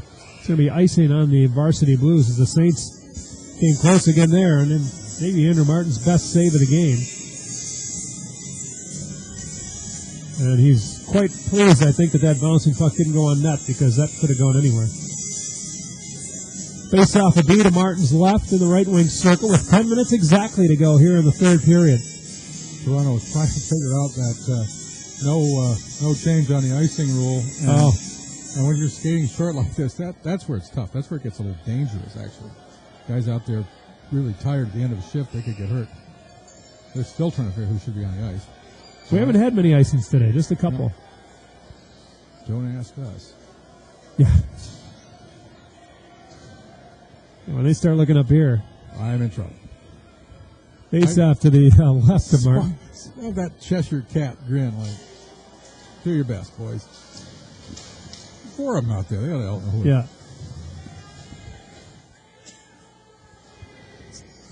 Off the draw, there's a battle for the puck in the left corner. Bogosian is there. Kyle Flanagan's there. And Keller comes back to Dewey at the line, and he just drifts one toward net and drifts into the glove of Martin, and he holds on. Here's the 50-50 raffle ticket winning number. Don't forget the Saints in action next weekend out in Omaha, Nebraska. Chris Engel will be on with Wally Johnson for those games. Saints will take on Lowell Friday at 5 o'clock. 923. If that's your Saturday ticket, go up front, play claim either your Nebraska, winnings. Omaha, the home team, or they will play the U.S. Military Academy, who lost a heartbreaker yesterday in football. I think they'd won a couple of games already this year, but they've lost by a goal, I think, to Tulane. Here comes Toronto out of its own zone. 2-on-4. A nice poke check at the line. Force the puck back out to center. Dewey got a stick on that for the Saints. Gunned back in by the Blues.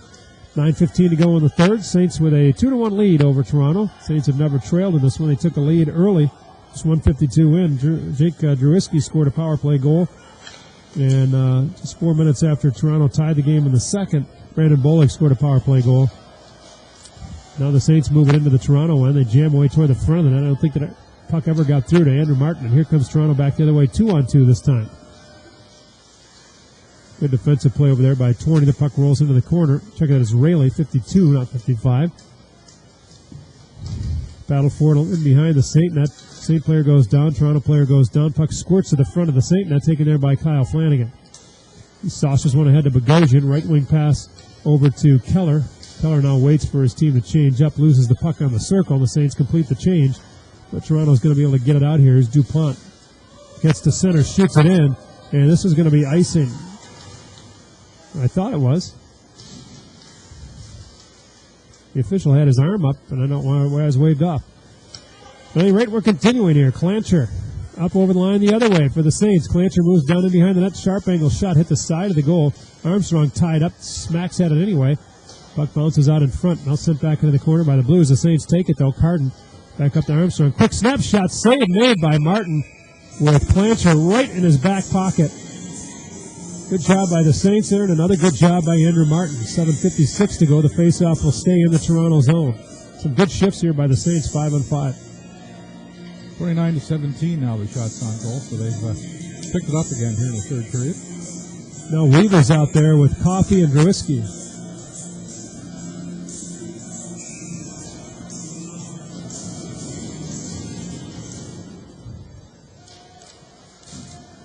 Saints win the faceoff, but Toronto grabs the puck first.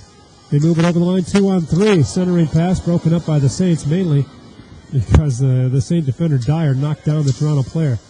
Here come the Blues out. Weaver rolls one in on net, covered by Martin, and he holds on as we get some wrestling in front, and we'll take a break here. 7:39 to go in the third period. On the scoreboard, brought to you by Canton Potsdam Hospital. It's 2-1 St. Lawrence. You're listening to the Skating Saints on Cool Oldies 95.3. What is the main ingredient that makes dining at the County Seat Restaurant such a wonderful thing to look forward to? A phenomenal menu with so many tempting choices prepared to perfection. The attentive, courteous service, always looking after you. The casual fireside atmosphere, overlooking the snow-covered ski trail. Or maybe all of the above? The main ingredient is your satisfaction. At the County Seat Restaurant, 90 East Main Street, Canton, at the Best Western University Inn. Looks like we got matching minors. Looks like Robert Kay for the Blues and Drew Dreamweaver for the Saints go in at 12 minutes and 21 seconds. Saints penalty to period. Number 23, Drew Weaver. 4-on-4. 2 minutes for hitting after the whistle, and Toronto penalty to number 20, Toronto player. Robert Kay, 2 minutes hitting after the whistle. Get there first. Matching minors come at 12 minutes, 21 seconds. Lenny Silverline shoots one, and Kelleher got the stick in front of that and tipped it over high over the top of the net. Flanagan picks it up on the move. Kyle Flanagan up on the line right side. There's one out in front for Mobley, and that was broken up by Sherrard. Good look by Flanagan, but Sherrard made a good defensive play there. Lennius gets it to center ice, lays one in. 2-1 Saints with 7 minutes and 11 seconds to go in the third. Flanagan, little head fake at center. Gets over the Toronto line. Still with the puck. Lays it out in front. Tipped on, save made by Martin. Another nice, fine play by Flanagan to Mobley. And Mobley got the stick on that one. And another good save by Andrew Martin. He's been the story here in the third period as the Saints have played their best, I think their best 20 minutes of the period. Or 20 minutes of the game, rather. 14 saves here in the second or third period. They've just been sharper, a little bit sharper here in the third. Saints control it. Here's Hughes, top of the left circle, turns and sends a shot over the top of the net, way over the top of the goal. Comes off the glass, Saints still control it. Here's a wraparound try in front by Rayleigh, broken up. Played back out by the Blues. Back to get it for the Saints is George Hughes. Carden back to Hughes. Hughes with some room to skate. Carries over the line. Got an unfortunate bouncer. Looks like he hit a rut and then fired the shot wide, glove side. Drewiski overskates the puck, went after the Toronto player. The Blues able to get it out. Carden back at his own blue line, drops it into the Saints end for Hughes. Hughes back ahead to Drewiski. Drewiski, who scored the Saints' first goal, is forced to skate back into the St. Lawrence zone deeper, getting some pressure from Sean Fountain.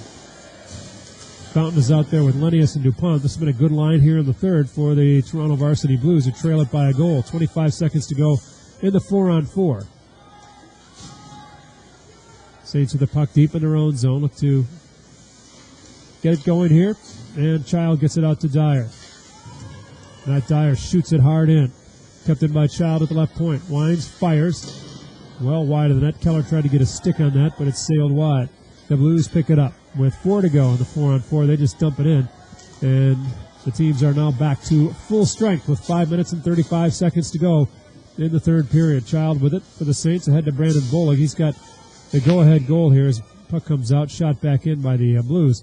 And it is offside. We'll take a break here, final one of the period. 5.5 minutes to go in the third on the Canton-Potsdam Hospital scoreboard. It is St. Lawrence 2, Toronto 1. You're listening to the Saints on Cool Oldies 95.3.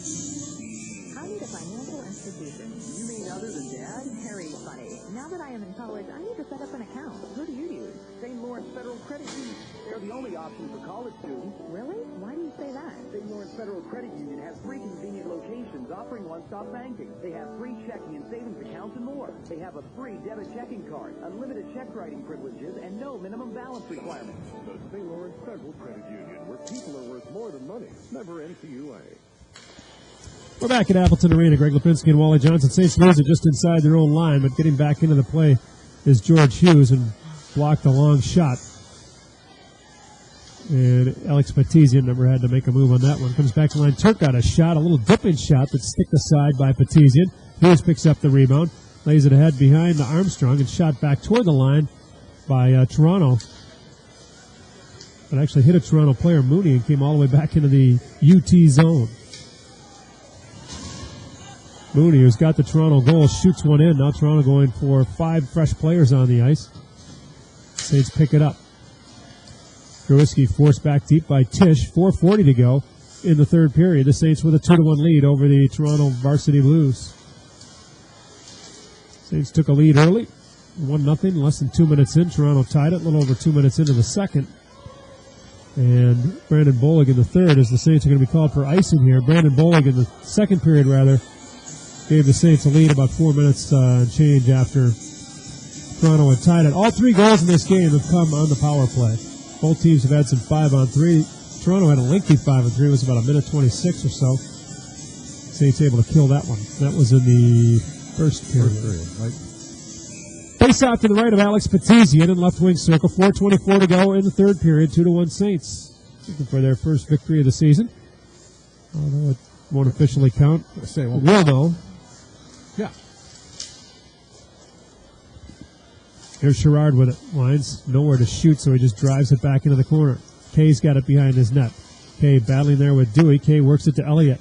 Elliott back to line. Casito with a shot blocked by Armstrong, and it just stayed in, but now on the second effort by the Saints, Clancher does get it out. Shot back in by the Saints. Or by the Blues, rather. I think the Saint coaching staff got exactly what they wanted out of this. They wanted to see a lot of the young guys in action, and they are. Yeah. And the freshmen D don't look too bad. Nope. So far offside, it's beyond belief. First game for them, too, I guess. Oh, no, they probably did it last night. Yeah, they did. Here's Elliott with a chance bouncing toward the front of the net. Saint player got a stick on that, and with 3.5 to go, Clancher moves it out. Saints move it over the line. Here's a shot. Save made. Rebound sent back toward net. Somehow, Martin got in front of that one. The Saints had a couple of bids there. A great chance for Pat Kelleher, and I don't know how that didn't go in.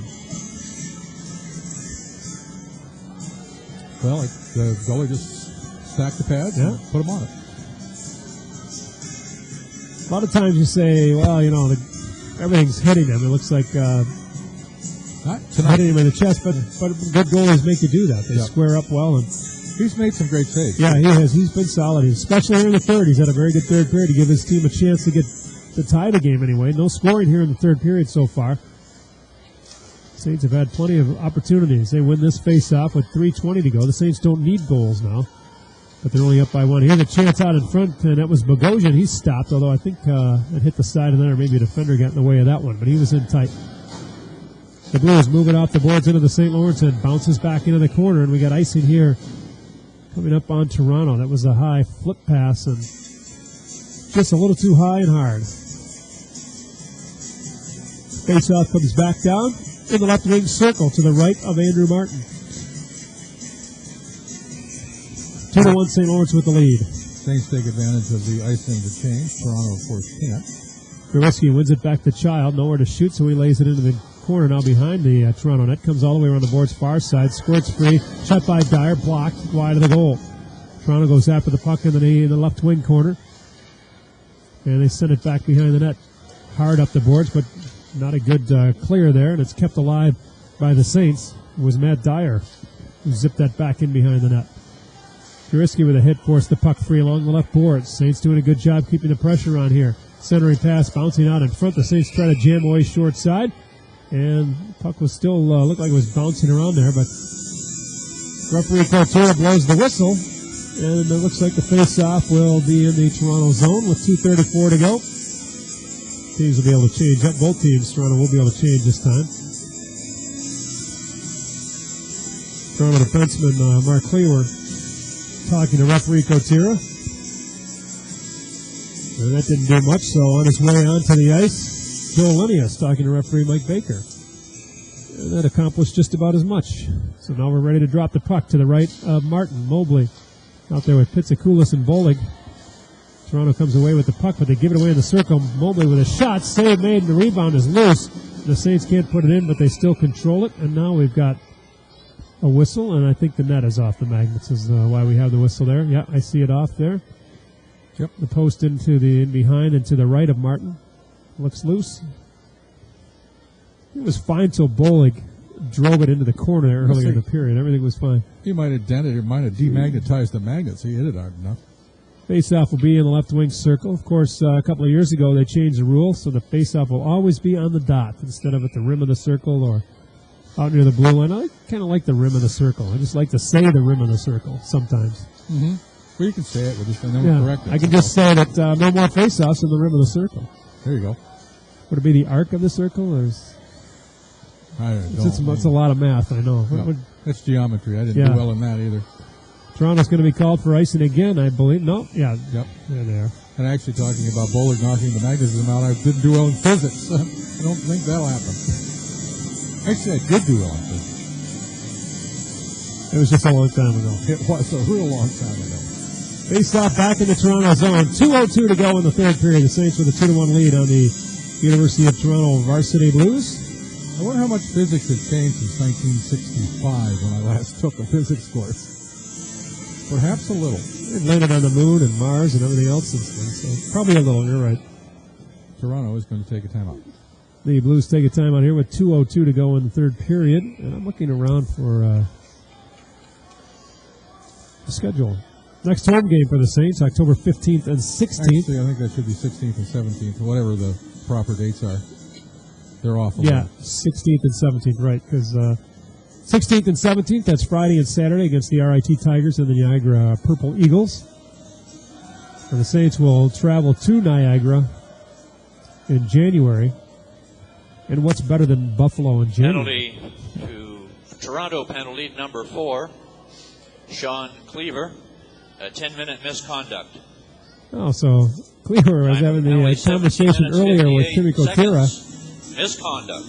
And apparently the conversation continued, and he was sent home. So he'll get a shower to himself before the fellas come in. He goes right to the locker room. Who was that, Cleaver? Beaver, yeah. No, Cleaver, yeah. Number 4, Cleaver, the 10-minute misconduct. So it won't result in any manpower advantage for the Saints. Not sure what he was upset about. The scramble in front, I think. They thought the puck should have been frozen sooner or was covered sooner, and the Saints were taking liberties with their goaltender, not sure. Been a pretty clean game today. Yeah, it really has. A lot of penalties, but it hasn't been chippy or anything. Both teams have played hard, but I think pretty clean for the most part.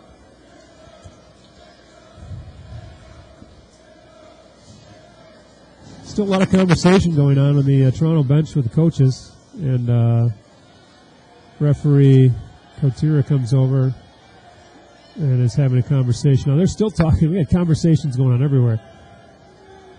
Referee Baker talking to one of his assistants. Well, I think it is, and yeah, that's what it is. They wanted to, after the timeout, they changed, and they still can't change, even though they called a timeout because of the icing. But you at least get the timeout. Yeah, that wasn't a bad move on there, particularly going over 3 lines. But 2:02 to go, and off the face-off, the Saints control it. It's Clancher. Backhands it back to Child. His shot off a Toronto stick bounces toward the goal and squirts back to the line. Child knocks it down. He's at the left point with it. Lays it off into the corner. Puck rides the glass, and then the dasher down into the right wing corner. Chopped at by Clancher, and he gets it deep. 1:45 to go in the third period. The Saints with a 2-1 lead. Clancher in the corner. Gives his man a bump, but the Blues get it ahead. DuPont gets it out to Fountain. Fountain dumps it in. Petizian starts to come out, then lets it go. As Toronto was changing, Pat Kelleher moves it ahead. Kelleher to Rick Carden. Carden rink wide to Armstrong. Mark Armstrong. Little nifty move through the skates. Lays it toward the front of the net, knocked down. And Toronto shoots it the other way. Played by Petizian. That was on net, I think. He had to play it. It was close enough. Toronto keeps it alive. Here's a chance for Case. Snapshot blocked there by the Saint player coming across, and that was Kyle Flanagan. Good block there by Flanagan with the stick. And the Saints clear. Toronto keeps it back in 20. 1 minute to go in the third. The Saints with a 1-goal lead. Torney backhands it up the boards, and it's worked out. Keller ahead to Flanagan. Flanagan over the line. Tries to swim by the Toronto defensive player. Does get it by him. He's given a bump in the corner. Stays on his skates. And still battling down there with Jared Keller. Now he scoops it away from Toronto pressure behind the net. Flanagan holds it. Still holds it. Nice pass to Rayleigh. Rayleigh lays in front looking for a redirect, and that one sailed over the stick of Bogosian. Flanagan tips it back in behind for Keller. 25 to go in the third period. Saints up 2-1. Bogosian behind the net. Out in front, tries to get it to Flanagan. Nothing there, so he throws it back to Torney at the point. To Bogosian. Nice job by the Saints keeping the puck deep in the Toronto zone. The Blues do not have a chance to get the goalkeeper out or even get the puck into the Saints' end. Flanagan in the right wing corner with it to Keller. Great job cycling by the Saints. A great last 30 seconds here by St. Lawrence. Coming out of the corner is Keller with 2 seconds to go. Back to the line to Torney. Just sweeps it into the corner. And there is the buzzer to end the game. A heck of a third period by St. Lawrence. Especially the last 30 seconds or so was really terrific. I want to say defensive play, but what is it? The best defense is a good offense and vice versa. In that case, great forechecking by the Saints. And they skate away with the 2-1 victory this afternoon. We'll be back with the post-game show after this. You're listening to the Skating Saints on Cool Oldies 95.3. Drive safe. Something happening on the ice. What's that? Stethoscope. I know, but you can't face off with that. You not. What if you could mix the intelligence of great physicians with the toughness of hockey? That's the thing behind it. Canton Potsdam Hospital. Get that thing off the ice. What kind of Zamboni is that? That's no Zamboni, Ref. It's a 64-slice scanner that looks at your whole body. Get it out of here. When a hospital it makes a difference in the community. For more on how we can help your family, call Canton Potsdam Hospital today. What's that? Look at your phone. Shut your eyes. What?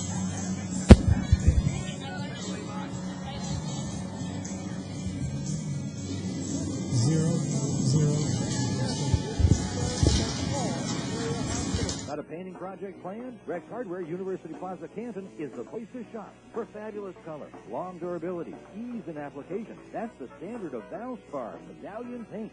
And at Rex Hardware, they have a rich assortment of colors to complement any decor. Rex Hardware is also showcasing the Laura Ashley Home Color Collection. Today's most striking shades, from subtle to sensational.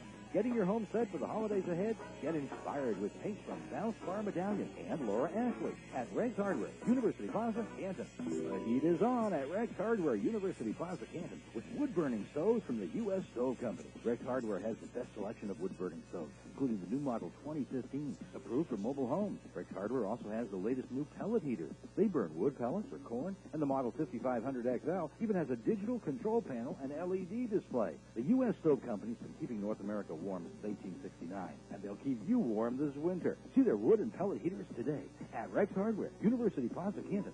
Are you thinking of new flooring, kitchen and bath renovations for your home? At Coakley's Carpet One Ace Hardware in Canton, they understand that the decision to start a project like that is a major undertaking. Stop in and browse the craft-made cabinetry and flooring showroom with a huge variety of carpet, vinyl, ceramic, hardwood, and laminate flooring available. They also have remnants and area rugs to help accent your new room or dress up existing spaces. Before driving to Watertown or Syracuse, take the short trip to Coakley's Carpet One Ace Hardware, Route 68 in Camden. Coakley's Carpet One Ace Hardware, where comfort and quality are designed into every project. We're back at Appleton Arena. Greg Lipinski and Wally Johnson. Time for the post-game show. And our game recap brought to you by Rex Hardware. Thank you. And the Saints with a 2-1 victory over the Varsity Blues of Toronto this afternoon. A good solid effort by the Saints. And they win it 2-1. And I think the coaches would agree that they'd rather have a game like this where they have to fight at the end, not literally, but have good competition at the end and fight to keep it lead than some 7 or 8-1 game. I think they'll be pretty happy with what they saw from a lot of players tonight. Again, there were no seniors. The only seniors in the lineup today for St. Lawrence, who were regulars in years past, Kane Teasy and Alex Patizzi, and the two goaltenders. They did have Pat Kelleher in the lineup playing his first game, and Drew Weaver, who was playing in his second career game. But other than that, had a very young lineup. The seniors were not in the lineup today for the Saints, and they got some pretty good efforts from a lot of younger players. The Saints took the lead just 1:52 into the game. A power play goal by Jake Jerwiski from Bobby Torney and Rick Carden. That was a 1:52. As Saints led it 1-0 after one period, outshot the Varsity Blues 14-8 in the first. The Blues tied it in the second period. A power play goal for them, and their goal came at 4:2:09. Also on the power play, and it was Mooney for the Blues, David Mooney. And he was assisted by Brian Elliott, and that was a power play goal for them. And then just 4 minutes and 34 seconds later, Brandon Bolig from Mark Armstrong and Charlie Hughes. And again, on the power play, gave the Saints a 2-1 lead, and that's the way it lasted for the rest of the game. Almost 35 minutes worth. So the Saints did a good job this afternoon. The shots in the second period, Saints outshot them 14-8 in the first. In the second period, the shots were 4-3, make that 5-3 in favor of Toronto. Just 8 shots total in the second period. But the Saints really had a strong third period. Although they didn't score, there were 4 penalties in the third, only 3 total. And Andrew Martin really did a good job for the Varsity Blues, keeping them in and made some fine saves in the third period. In the third period, the Saints had 18 shots on net, and all 18 were stopped by Martin. He had some bandies in there. And for Alex Patizzi, he had 6 saves, and all 3 Saint goaltenders played. They finished with a game total of 18 saves this afternoon on 19 shots. And for Andrew Martin, again, a very solid game for him. He had 18 saves in the third for a game total of 33. Saints outshoot the Blues 35 and 19. We're listening to the game recap show brought to you by Rex Hardware. Back with more after this. We're listening to the Saints on True Oldies 95.3.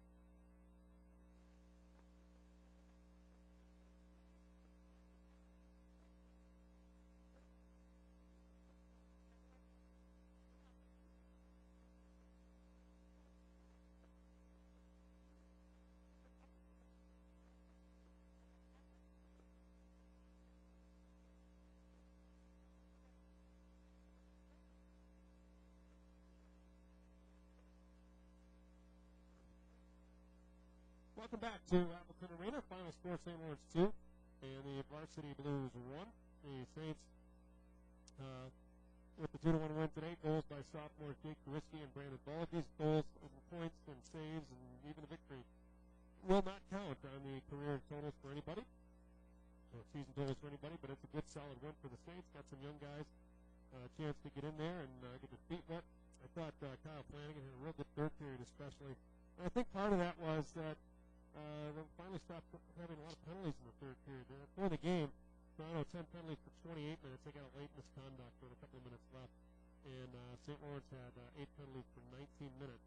At one point, that really went off for a 5-minute cross-checking major. And it was It was Mobley for a high stick. That was the major in the second period. So there were a lot of penalties, 18. But only 3 in the third period. Actually, only 2 in the third period. Well, there were more than that, but there were only 2 power plays in the third period and 1 overlap. So a good third period. I think both teams got to skate a little more. You saw much better play 5-on-5. The Saints, again, late had some good play, and the Saints really didn't have regular lines that much because they had an extra player dressed, so they were kind of mixing and matching. But he got some good shifts today by some players. Again, Kyle Flanagan, a real good third period, I thought. Brandon Bollig had a lot of chances, only had the 1 goal, but had some pretty good chances. And the sophomores looked solid, especially Planter and Armstrong and Bollig. Cardinal looked good. So they looked like Max Mobley also. So those guys, the sophomores, looked good. I think Jurisky, too, he had a goal, of course, with Bollig. So pretty good. I think, as Wally said, the Saints coaches saw what they wanted to see today, and be pretty happy with some of the things they saw. Saw? Segment. I'll be back with some final comments after this listening to the Skating Saints on Cool Oldies 95.